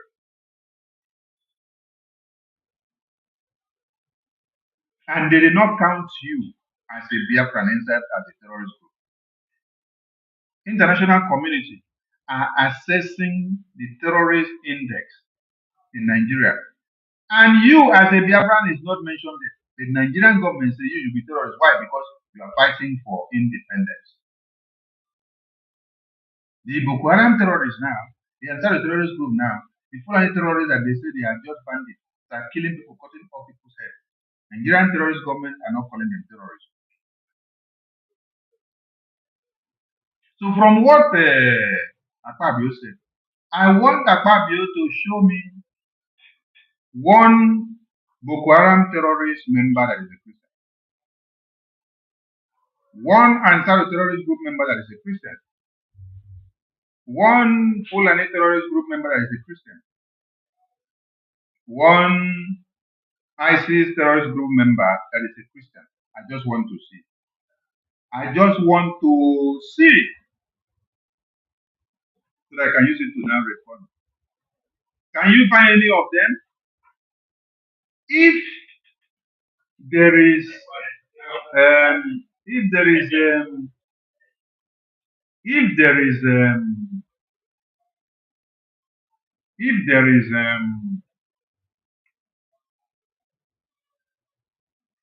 if there is a Boko Haram terrorist group member who is a Christian, if there is Ansari or ISIS terrorist group member who is a Christian, why did that Boko Haram terrorist group member allow their fellow terrorist Boko Haram members to cut off the head of the chairman of the Christian Association of Nigeria in Adamawa? Why did he accept and allow their leader to cut off the head of the chairman of the Christian Association of Nigeria? If you have Christians, bishops, pastors inside Boko Haram as terrorists, if you have bishops, reverend fathers as terrorists in Boko Haram camp, and they are also carrying weapons and coming to be able, why did they now allow a fellow Christian pastor, the chairman of the Christian Association of Nigeria, to be beheaded? Why? You see? So, Akpabio, go and retrace your statement. Because when it happens in Borno and Kano, they will not say it is Muslims. No, that is the mistake that you people are making there. You will say it is Muslim. No, they will come and say it is Muslim that is killing Muslim. No, it's terrorist that is killing.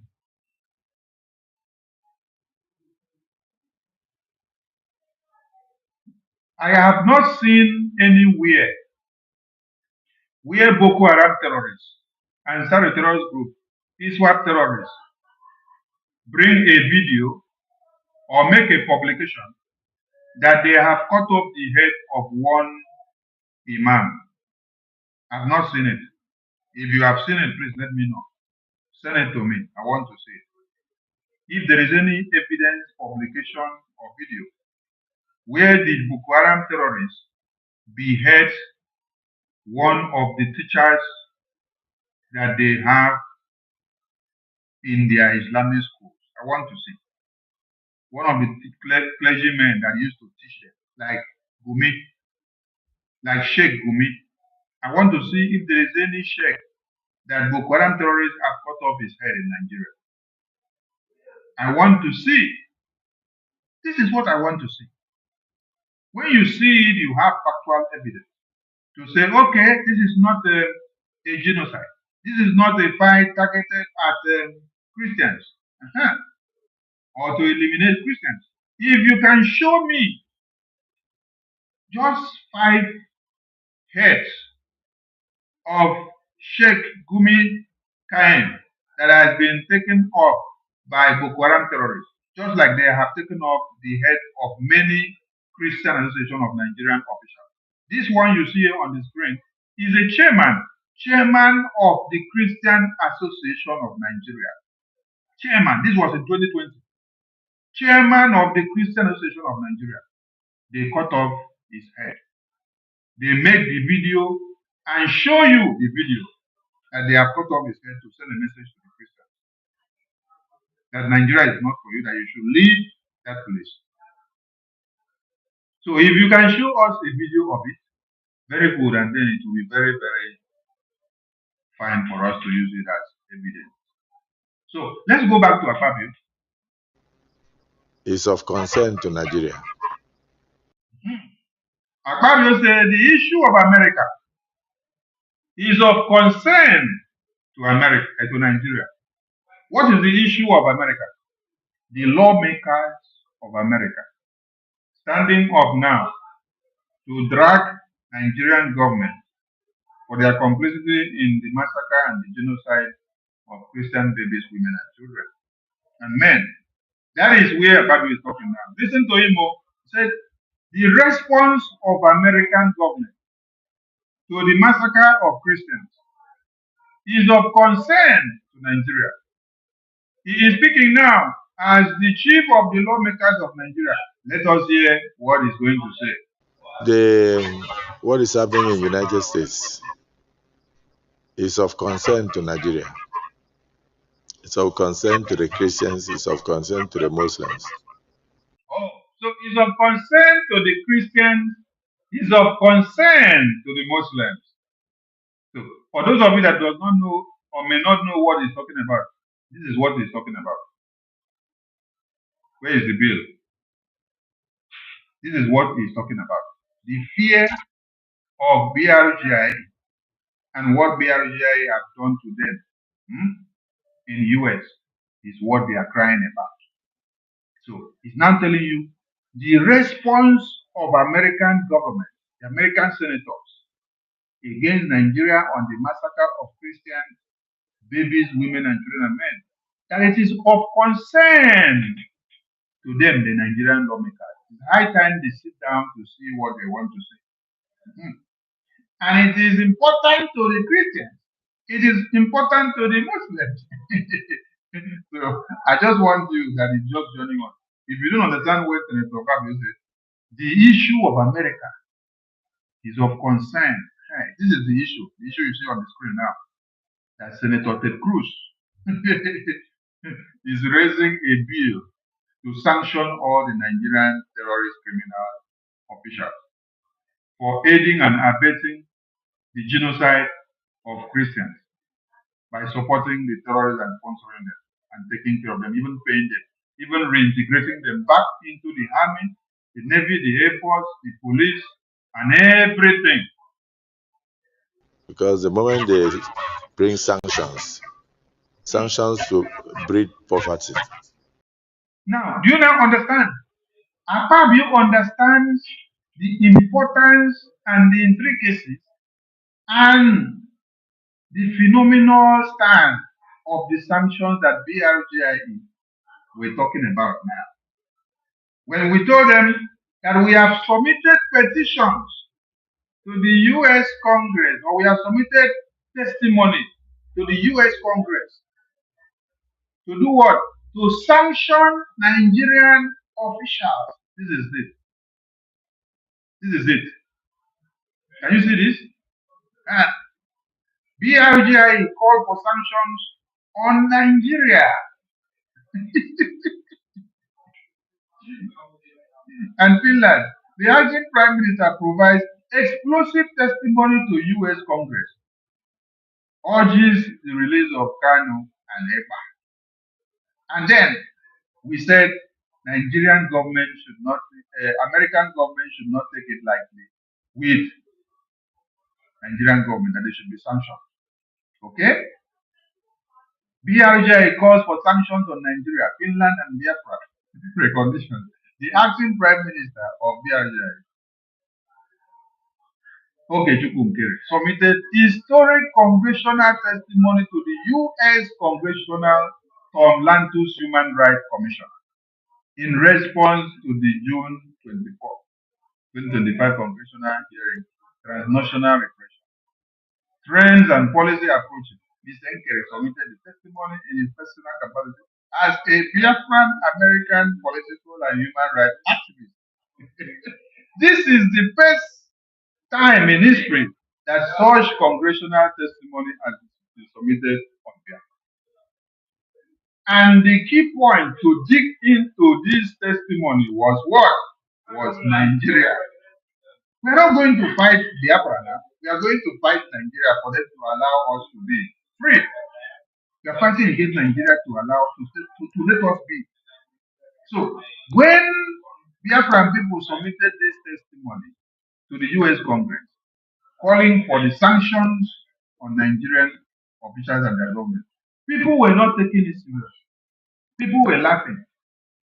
And today, Akpabio is telling you today that we know what the sanctions mean.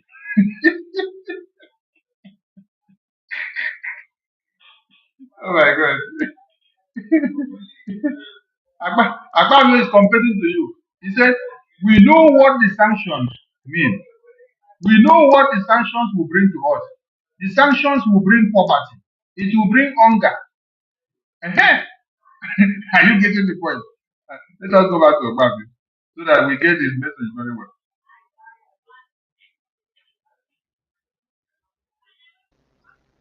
It's of concern to the Christians, it's of concern to the Muslims. Because the moment they bring sanctions will breed poverty. Sanctions, when American government brings sanctions on us, Nigerian criminals, the sanctions will breed poverty. He's beginning to feel it and he's trying to explain it to his people that this American sanction that people are hearing is not going to be child's play. Everything will cackle. What I go pass carry. Maybe I don't think I'm like you. To the Muslims. Because the moment they bring sanctions will breed poverty. Poverty knows no religion. So for me, engagement will be the best. Akpabio is already proposing that for him, what he advises is that they should go and engage US lawmakers.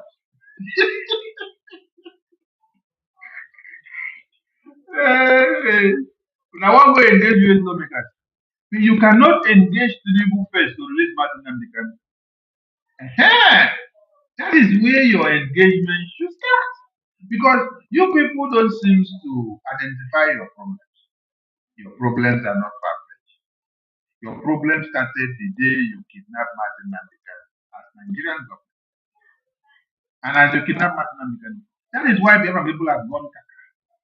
They decided to drag you out to America. Since 2021, you guys kidnapped Martin Namdekan. Nobody, World Igbo Congress, Anambra-Igbo, what WIC, any group, no group, or any Igbo group that are all over the world, no group has made any attempt to drag you people to American Congress for kidnapping Martin Namdekan. It is only Ogenkere, the APM now, that has dragged you people to the American Congress for kidnapping Martin Namdekan since 2021.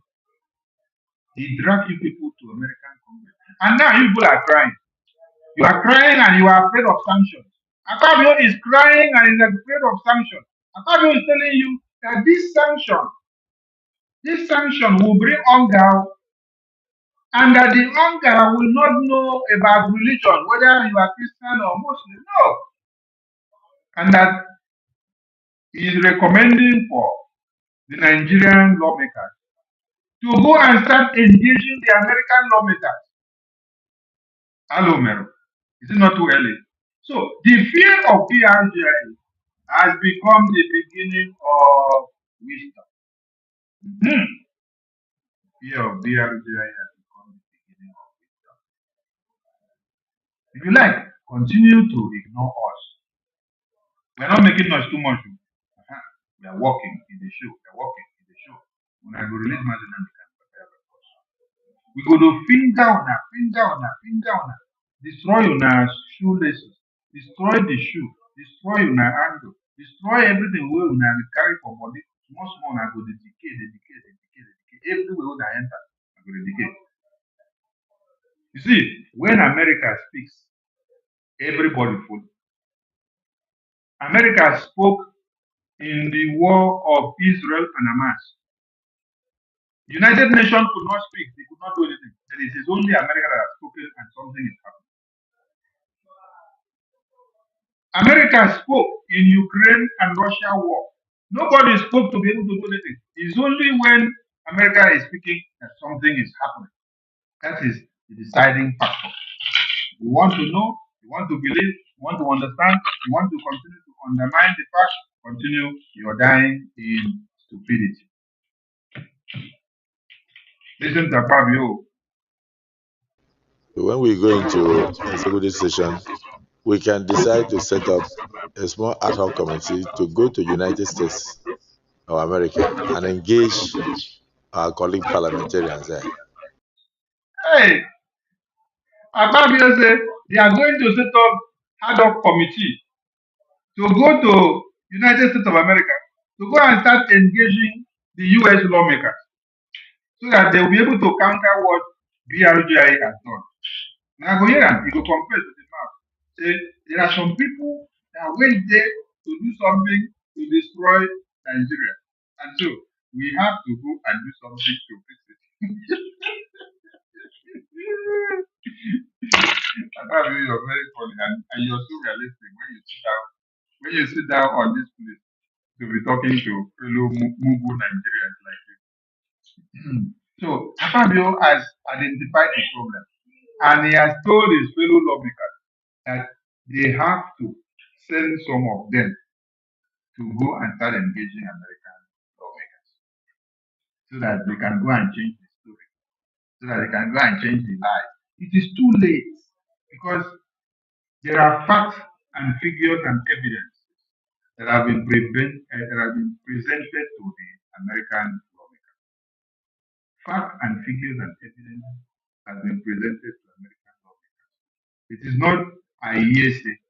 Before you saw BRGI held a congressional briefing inside the red chambers of America. You should know what it means. They are going very fast. Yes.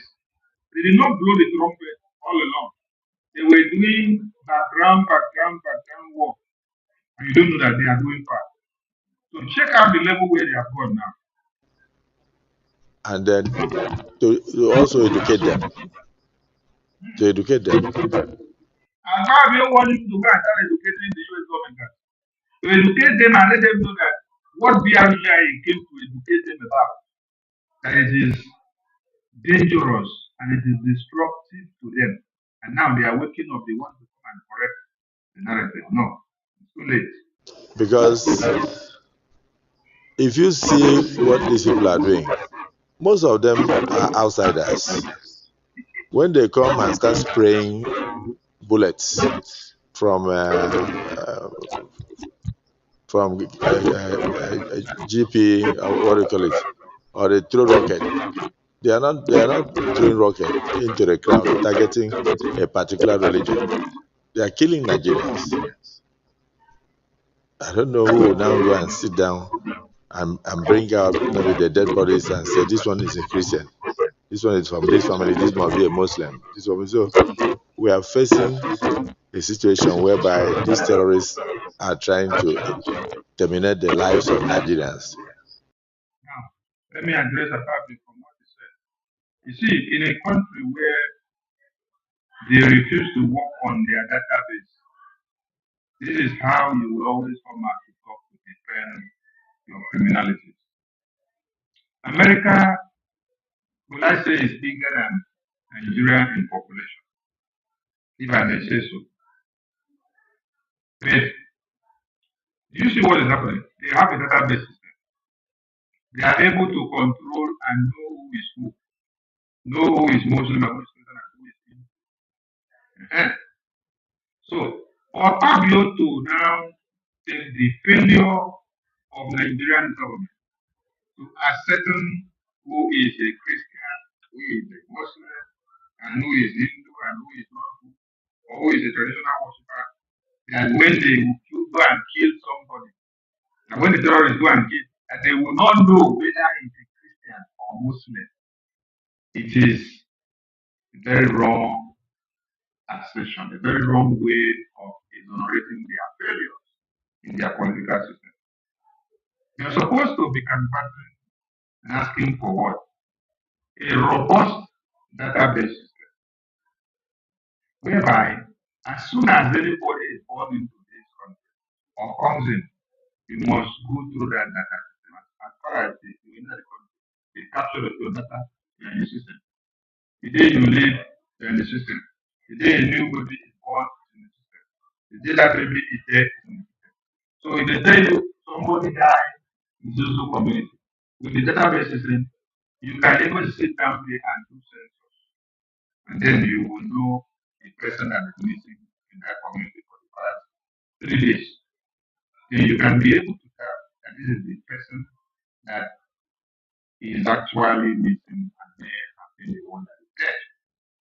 So when you don't want to work on database and then you want to glorify your failure on the mixed multitude of Christians and Muslims and Hindus and traditional worshippers, your problem is not solved. The problem are not solved. So people that continue to prepare on how to go to America and start engaging them. We have already laid the foundation for you guys. So try to go like we need a good how it will work. And then, of course, frustrate us from going into the farms, producing food to feed ourselves. So, All this thing that is saying, has it not been happening for the past 20 years? It has been happening for the past 20 years. The government that do not take cognizance to the main problem of the people. They are only focused on how to remain in power, who will be the Senate president, who will be the senator, who will be the minister of this, who will be the minister of that. They don't care about people. Now you're lamenting. You're only lamenting and talking out on this issue now because we have opened the Pandora box in America for you guys. That's why you even have time to be doing this in-depth talk. You're going very slow, talking as if you are emotional about the ocean. No, what you're considering here is how much you enter your bank account. as the Senate President. Not how many babies, women, and children are being massacred and burned to ashes in Plateau. How many were burned to ashes before December last year in Plateau? How many were massacred in Plateau? What has been the reaction of these useless lawmakers all year? Is it not because of the massacre that has been shown in Nigeria that made the Biafra people to decide to act yesterday? It is that same massacre that made the Biafra people to decide to have an army and to declare Biafra independence. So, these senators cannot be here speaking as if they are just waking up now to the reality that they got people there. They use that video to shoot. They use AK-47 to shoot. Are you not the people that recommend and endorse the reintegration and rehabilitation of the same Boko terrorists that have killed babies, women, and children? What are you saying? That is how you people are actually aiding and abetting the genocide that the US government. So this discussion will be better in a closed session, and I think It is great to discuss this matter in the public. Our Fabio is telling them it is better we close the door, remove the media, no television access, no radio access, nobody will on the phone to record what we are saying here, so that it will be secret. That is what Fabio is telling you. Because when they want to discuss it, they are going to do raw talk about the matter. So they don't want it to be televised. So that when they are saying it, people will not hear and know their flaws. They want it hidden and done behind the scenes. I think at the end of the day, we should actually have a small team that should visit our colleagues and also put the other side, because some people must have gone there to give a one-sided story. He said some people must have gone to America to give a wrong story about Nigeria. That is where they cry. BRJ, the people will go there, go give story about una massacre of the Christians. See the people here. Now these Biafrans, where they see these Biafrans, they are the people that went there to table the matter of the massacre of Christians, the kidnapping of Mazen Namdekan. Now look at those senators that kidnapped Mazen Namdekan. International kidnappers are talking. They are the ones that even have the guts to sit down and be talking inside this place. They're not even ashamed. Yes, some people actually went to America to talk to American government against your kidnapping of Mazen Namdekan. Yes. So, and against your connivances with the terrorists to massacre and slaughter and to kill babies. That is what you are actually facing now. You are facing the result of your neglect. You neglected and turned blind eyes to the massacre, and then in turn you sponsor the terrorists. So what you're going through now is that you are facing the result of your negligence. So when you are crying and say some people went to America to actually tell American government one-sided story about it. No, it is not one-sided. Now evidence, facts and figures. Now BRJ give American government. So it is evidence. The evidence full everywhere. All the massacre people, it has been on the media now. As it happen. Now so they put them for social media.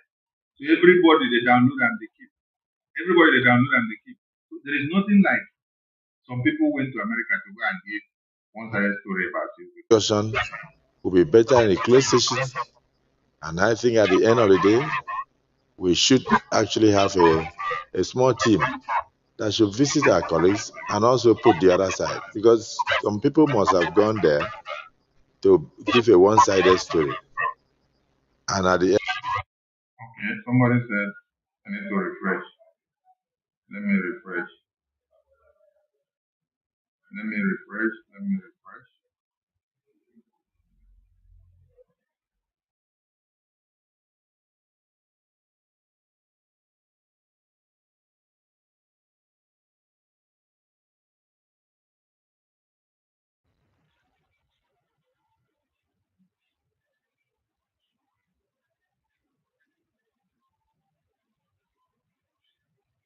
The network is going kaka. Okay, I just refresh now. You guys should check if the sound is better now. Check if the sound is better now. I just refresh. Please check if the sound is better now. Check if the sound is better now. Ikuku, check if the sound is better. Take wall up. Take wall up, Biafra. Check if the sound is better now. Check if the sound is better now. Those in the listening session, check if the sound is better now. I've just refreshed. Check if the sound is better now. Check if the sound is better. Okay, we continue. We should actually have a small team that should visit our colleagues and also put the other side, because some people must have gone there to give a one-sided story. And at the end, it will now look as if only Christians are being killed by terrorists in Nigeria. But I can tell you that a lot of Muslims have lost their lives in the last 5-10 years. The same way Christians have also lost their lives. So my personal opinion is that Nigerians have lost their lives as a result of insurgencies, banditry, and others. So if you look at what is happening in the Southeast, predominantly Christians, most of those that are killed in the Southeast. You see, he's now leaving the massacre of Christians as a case study now. And he now wants to use Biafra and to start castigating IPO. This is to tell you that this man has identified and understand where their problems are coming from. They have identified that it is BRGIE that dragged their nakedness to American government. Yes, that is why you are here to discuss about the massacre of Christians, which predominantly are Biafrans. And then American government is dragging you out to come and answer for massacring Christians in Nigeria. You have not even been in that one. You pointed out that some people in America, some people went to America, went to the lawmakers in America to go and paint Nigeria image back. And we are telling you, yes, there is BRGI too. Now, he is now coming to point out BRGI now. And then he wants to leave talking about how babies, women, and children have been massacred. He wants to now talking about IPO. Listen to him.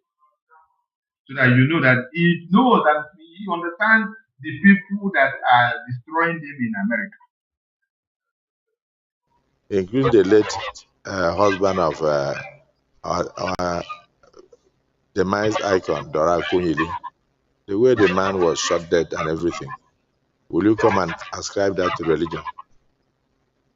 I'm talking about what IPOP is doing. You see brothers killing brothers. Okay, so the sit at home that is going on Mondays in the Southeast that has almost crippled the economy of the Southeast. Is it targeted at? Okay, so it has almost crippled the economy of the Southeast, or it has crippled the economy of the Southeast.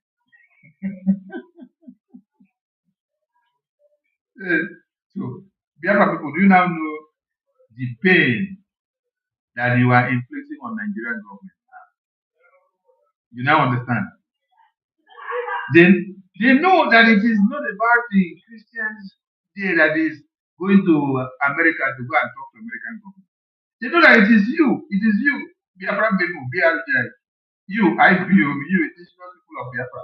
You are their problems. You are the one that they kidnap your leader, they keep them, they imprison your prime minister, they keep in Finland.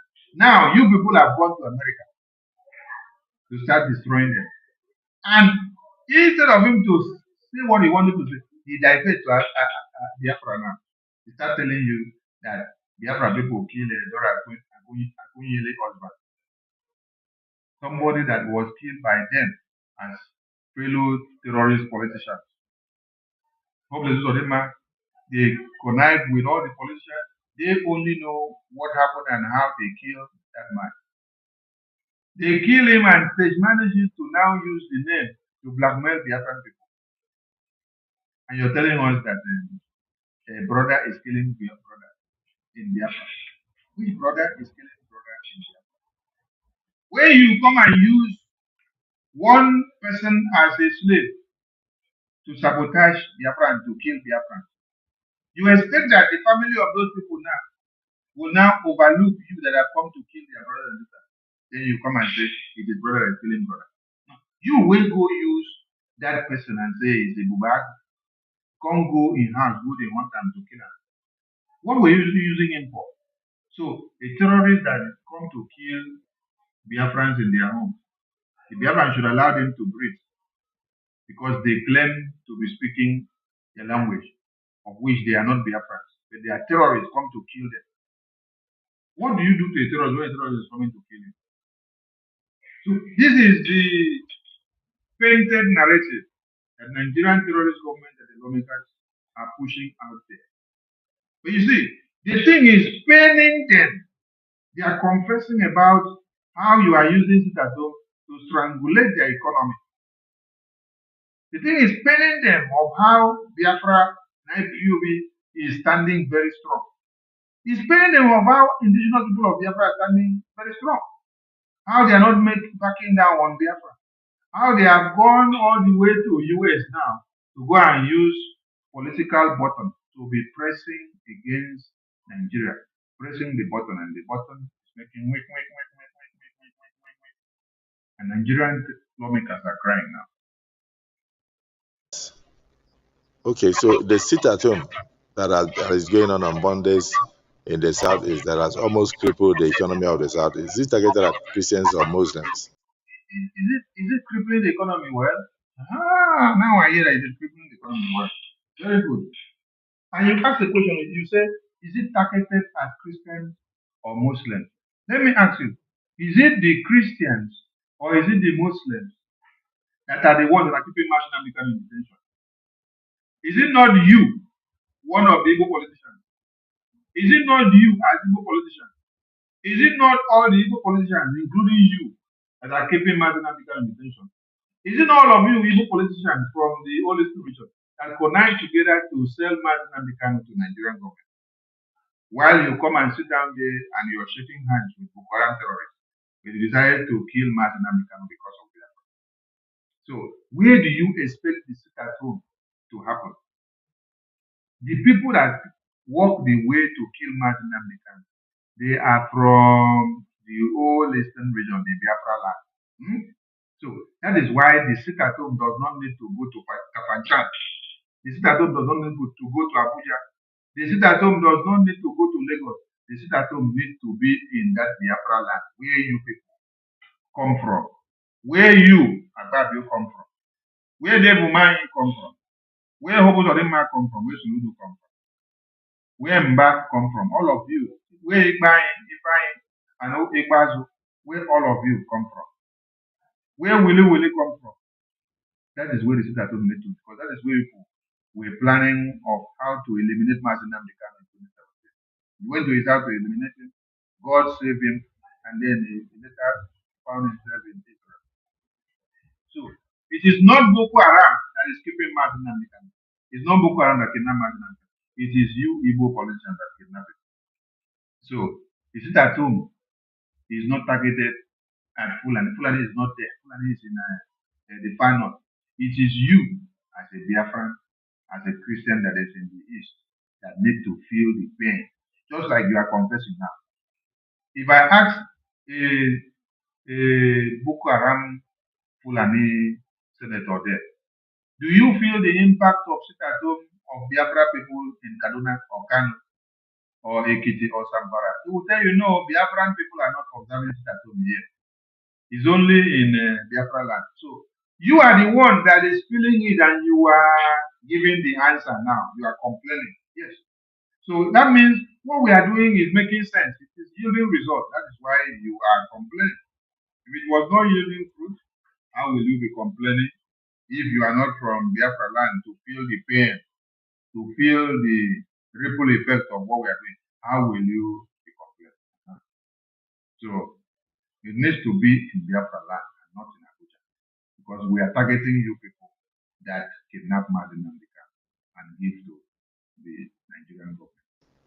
So Nigeria has complex security situations, and we should actually go out there and educate people so that they will know what to do. But when they just come out with a one-sided motion, it means they have a target, and that target is to strangulate the economy of Nigeria. That's my personal opinion. So it's left to us as a parliament to take proactive actions and be strategic in our response. If we stay here to give figures and instances where Muslims were killed or where Christians were killed, then we are not helping the situation. Ours should be, what do we do to ensure what Senator Jim Ibrahim said, counter terrorism? How do we respond to the guerrilla tactics of the terrorists, whether internal or external aggressors? So let's go into the prayers. Is there anybody that is opposed to this motion? Yeah. So this is how the cry of the Nigerian National Assembly today or yesterday went. They cried, they lamented, they cried. And the Senate President of Nigeria has established that we actually went there in submitting anything against Nigeria to make sure we destroy Nigeria, because Nigeria has destroyed lives of innocent babies, women, and children. So you have to end Nigeria if you want to be alive. You cannot allow a contraption of this kind to continue to exist if you want to be alive. Now, to the Igbo terrorist politicians, which Akpabio is one of them, your lamentations have not started yet. BRGI will continue to give all of you come. We have seen Atiku Abubakar joining his voice with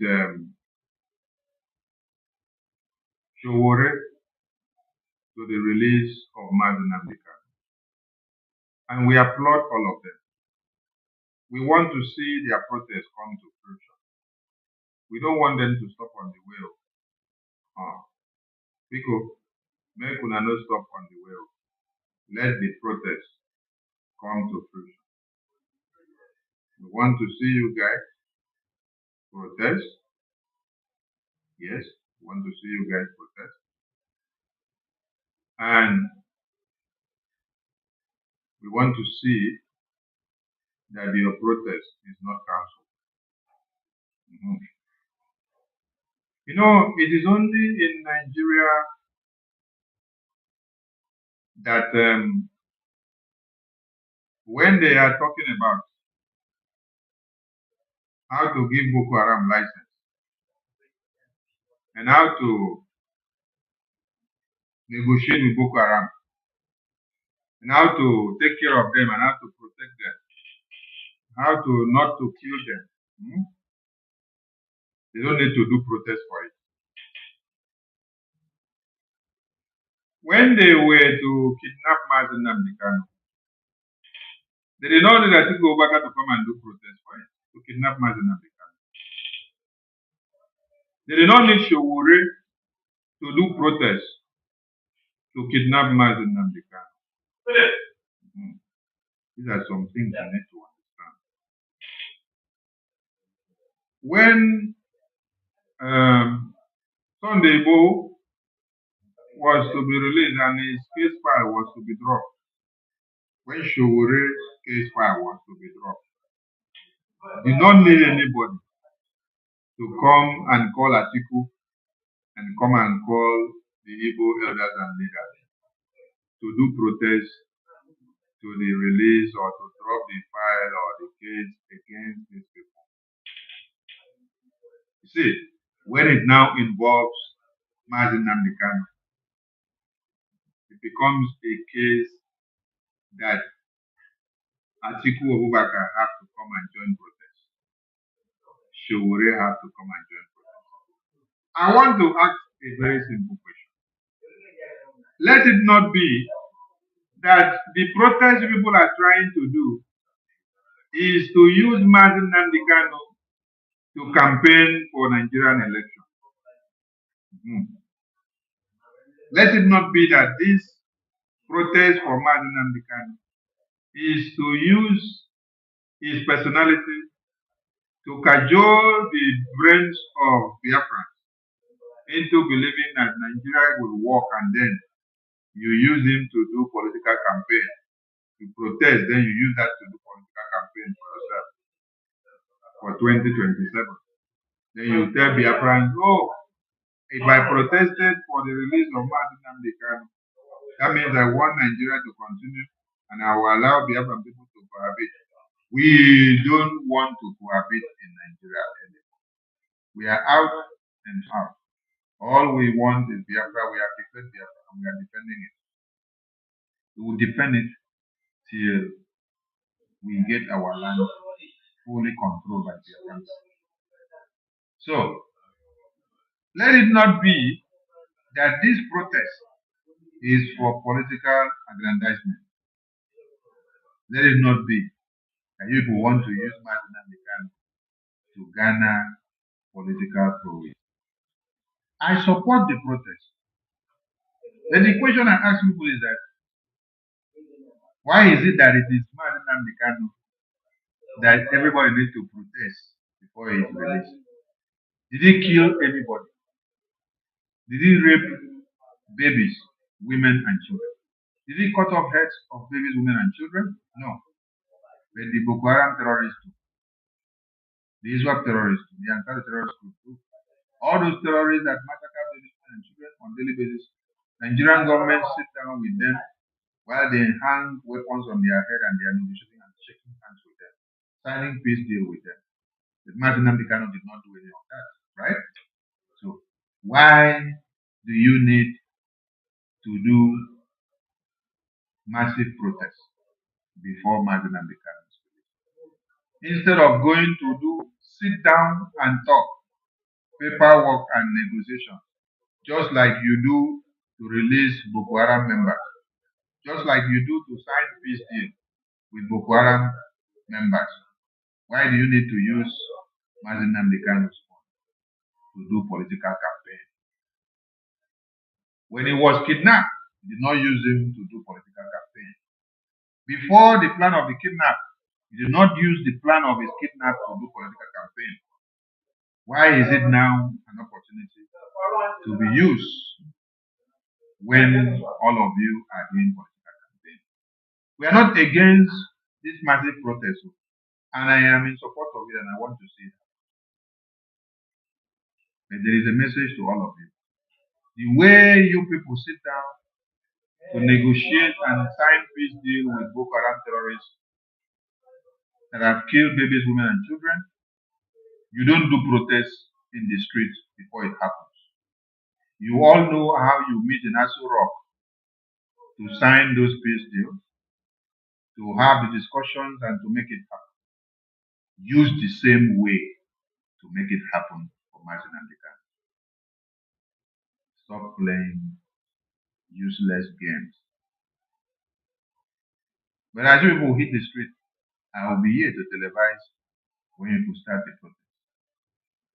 And I'll be watching and I will open the Pandora box when I see that you people are ready to start using it to gratify yourselves for your political campaign of Nigeria.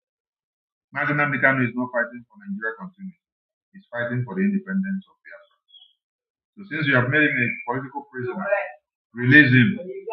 If you dine and wine with Boko Haram terrorists, you shake hands with them, you integrate them into Nigerian Army, Air Force, Police, and Navy, and everything.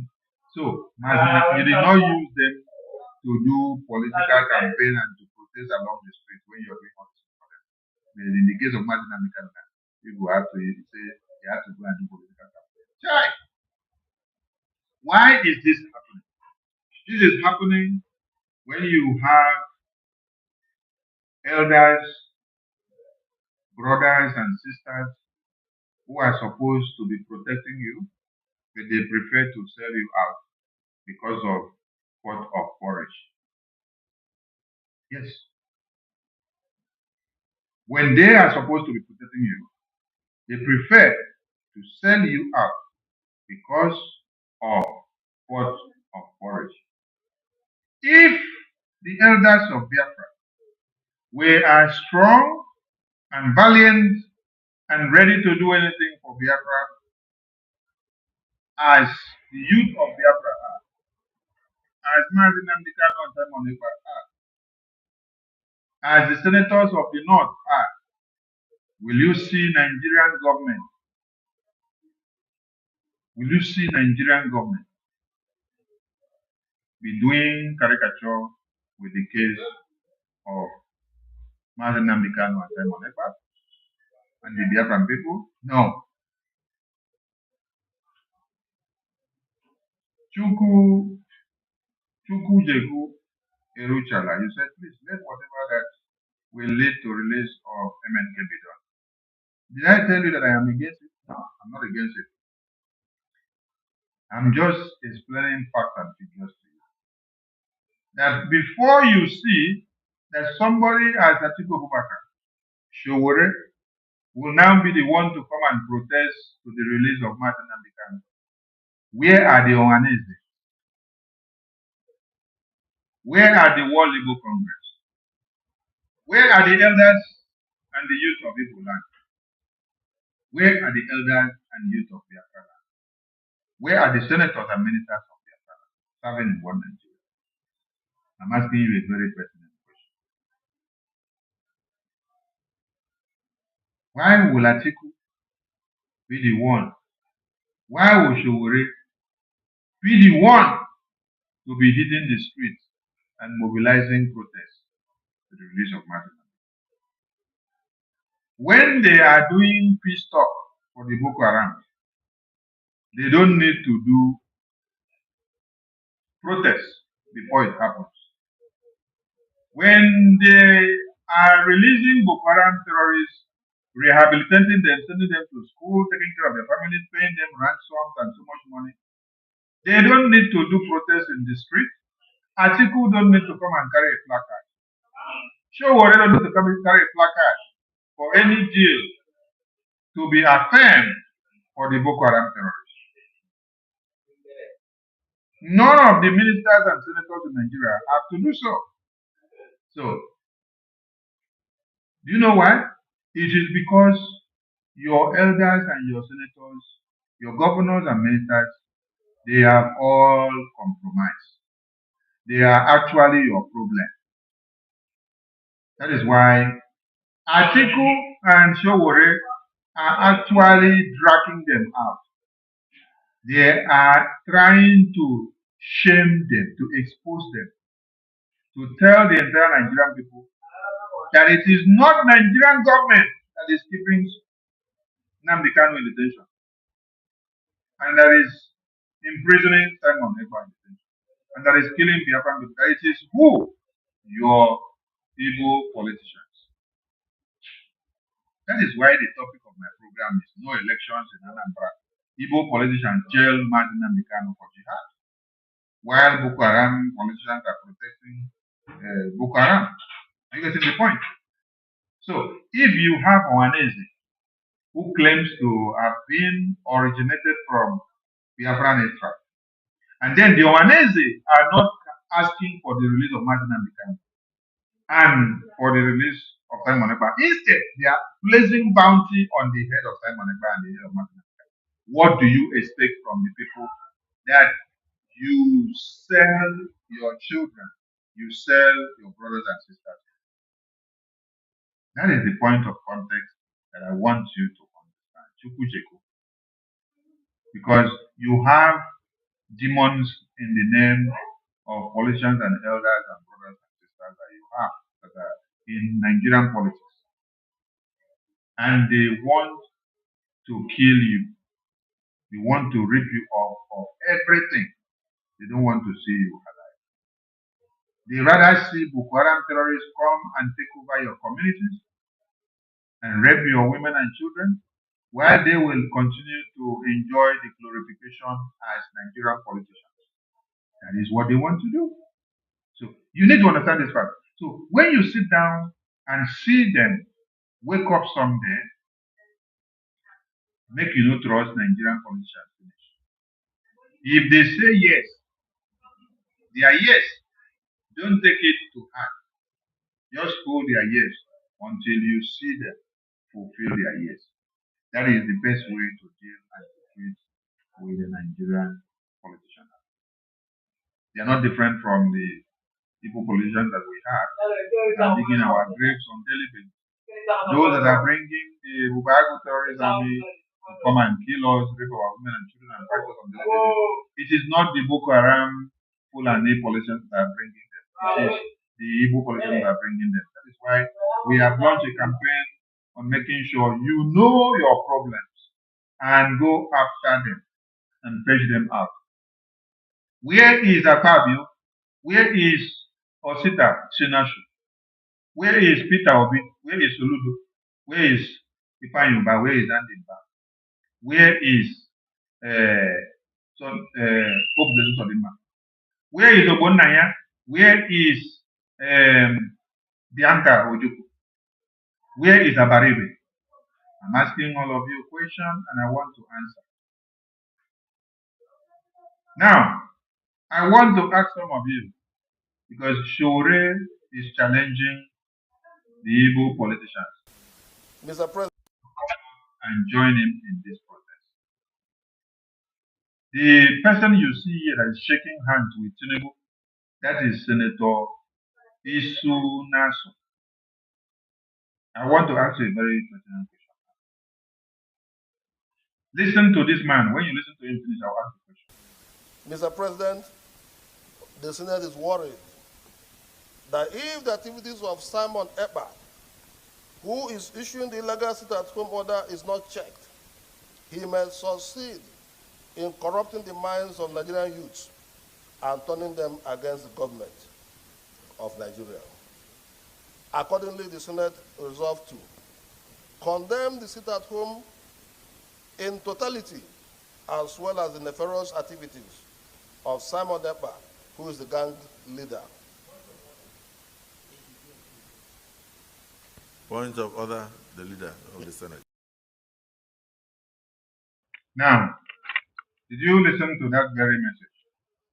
This is Igbo politician, a Biafran politician, who is raising a motion that Biafra agitators, Biafra leaders should be killed and that they should stop Biafra.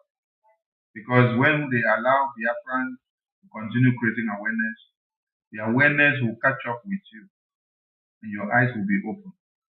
Just like it is opening now with the awareness that we have done in Washington DC. The US lawmakers, their eyes are open now and they are beginning to catch up with everything we are saying. They are holding Nigerian leaders accountable. So this is Igbo politician. I am asking you now, will you be able to see this man coming to protest for the release of Anambra-Igbo? Because the challenge of this protest from Shore was that Shore is telling all the Igbo criminals, politicians, that they should come out and join him. Let me see. They should come out and join him in the protest for the release of Anambra-Igbo. Okay, look at the screen. Shore's mandate is to see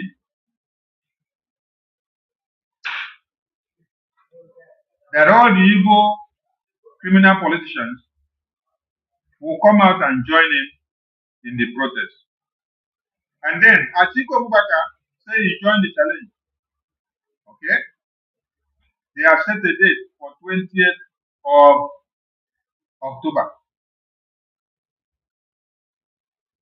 Now look at what she will read. I have tried reaching out personally to Dr. Alex Otti. Let me bring this to the bigger screen.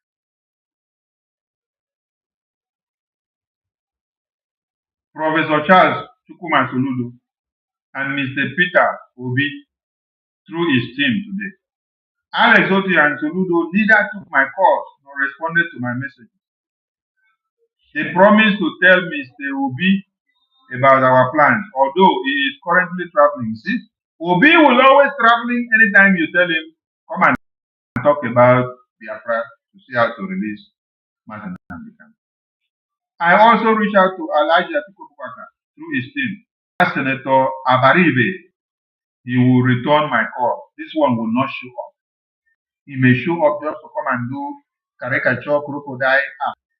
I spoke with Obinna Agucho of the House of Reps. This is the man that was in the court. He was receptive and encouraging. The Abia State House of Assembly members informed me that they plan to travel to London next week and then return directly to Abuja for further action. They mentioned they intend to visit the Attorney General of the Federation first to lodge a complaint. They didn't anticipate a placard protest. Did you hear that? They did not anticipate a placard protest. I told them that is fine. What matters most is that we agree on a unified date for action. Did you see that? Even the House of Assembly members of Abia State, they don't want the protest where they will carry placards and they are demanding for the release of Martin Nnamdi because they don't want their political career to be destroyed in Nigeria. They are afraid of carrying political placards or carrying protest placards to protest against Nigeria for the release of Martin Nnamdi. They are afraid they cannot do it. They told Showore, if this protest you're talking about are to hold, we don't want to carry placard, we don't want to bring placard, we don't want to see any placard that is written free Martin Nnamdi, or we carry the placard and then our photos will be there, our videos will be going viral. They don't want, because they want to remain relevant in Nigeria. It's not about the freedom of their people. But you will see senators and ministers of Nigeria going very far to see that they save the lives of people in the north. But our own are telling you they don't want to carry placard. See, they didn't anticipate a placard protest. They didn't anticipate a placard protest.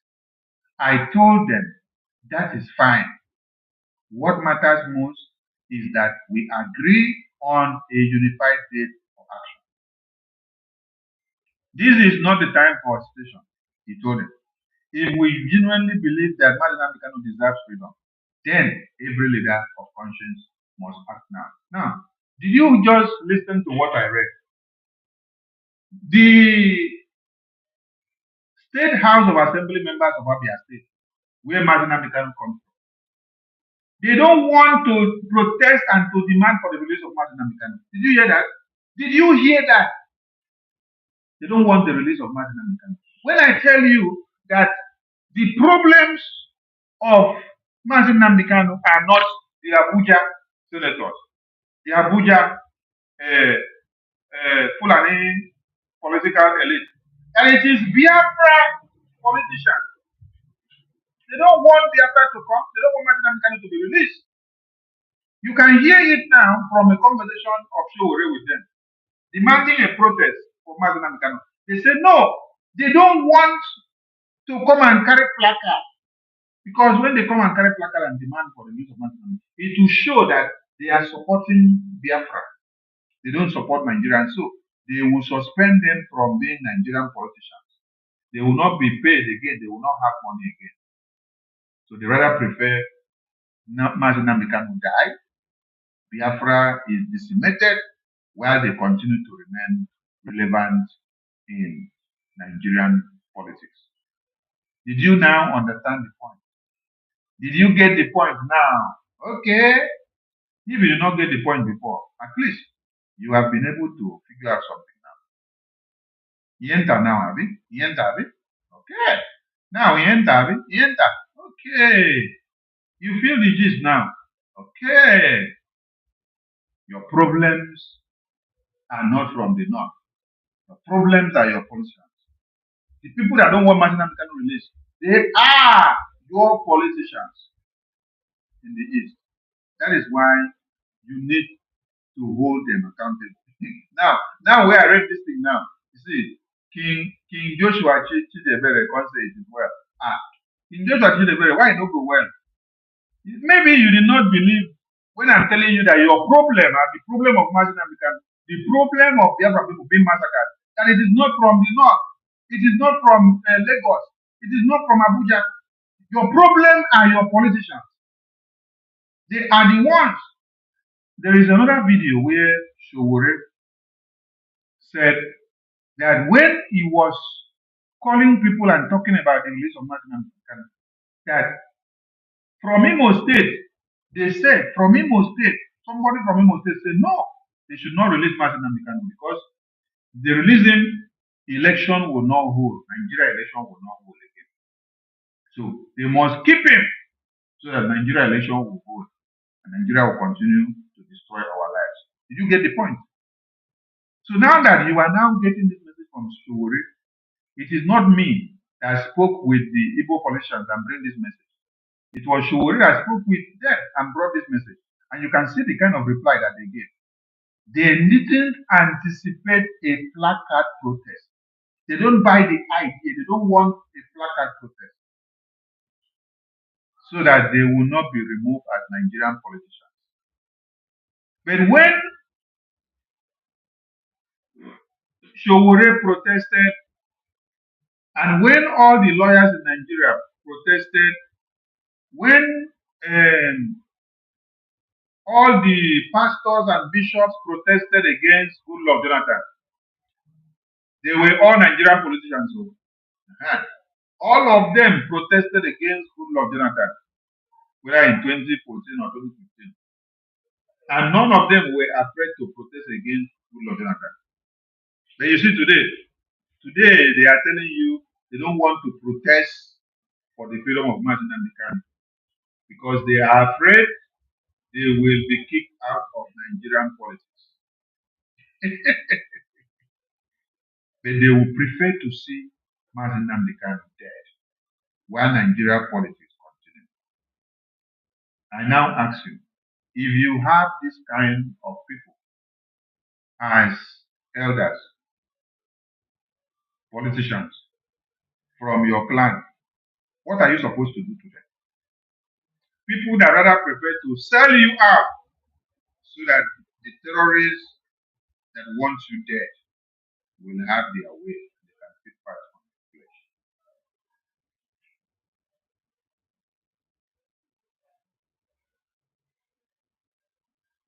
How can this Osita, who is calling for the head of Simon Ekpa now, when you call for the head of Simon Ekpa, you're calling for the head of Biafra.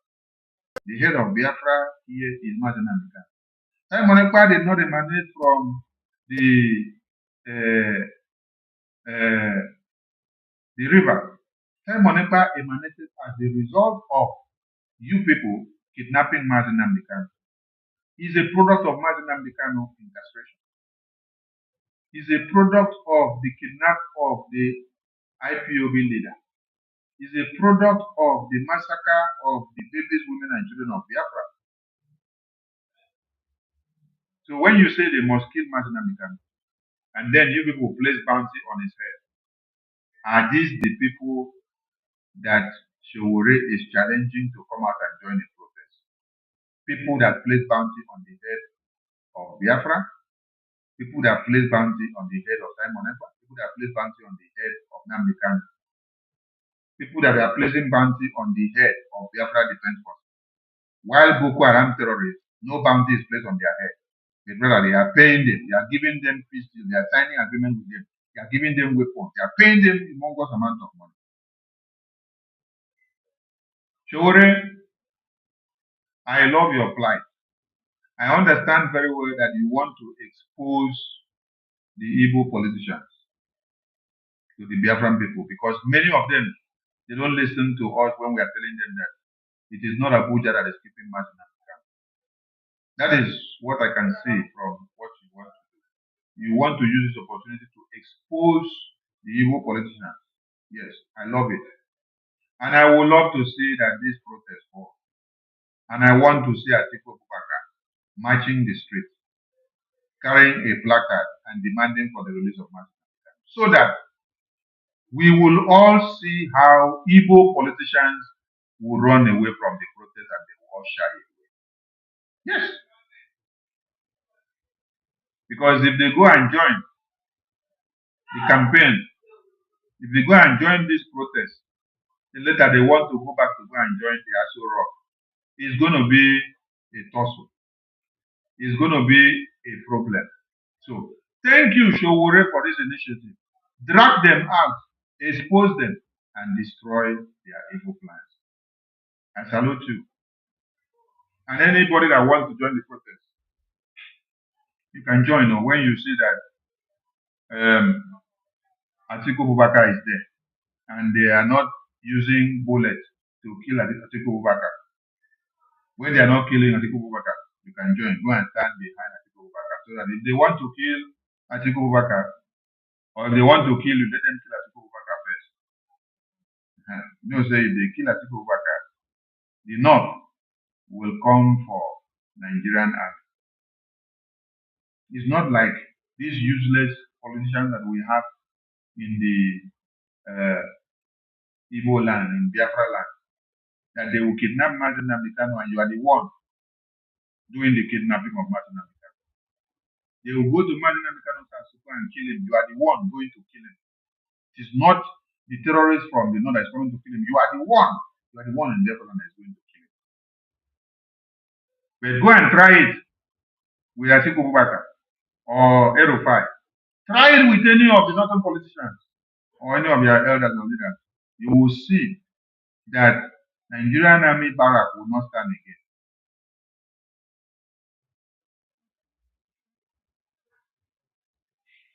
I salute all of you, and we will return back again tomorrow to continue the awareness. Thank you all to everyone, and keep the fire burning. We'll continue to remind everyone about the superlative work that BRJ are doing in Washington, D.C. So if you do not believe in what we are doing, please ask questions and they will explain better to you, because we are doing exploits. We are moving mountains. And those that understand the good things that we are doing, they are confessing and they are telling you that it is happening. They will communicate from me. It is good night to you all. Morning, good evening, good night to all of you. They will.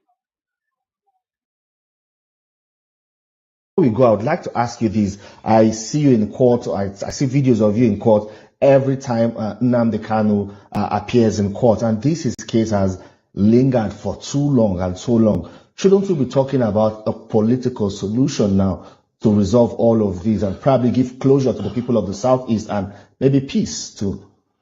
You know, the Kanu situation didn't need to last one day longer than the day Buhari left.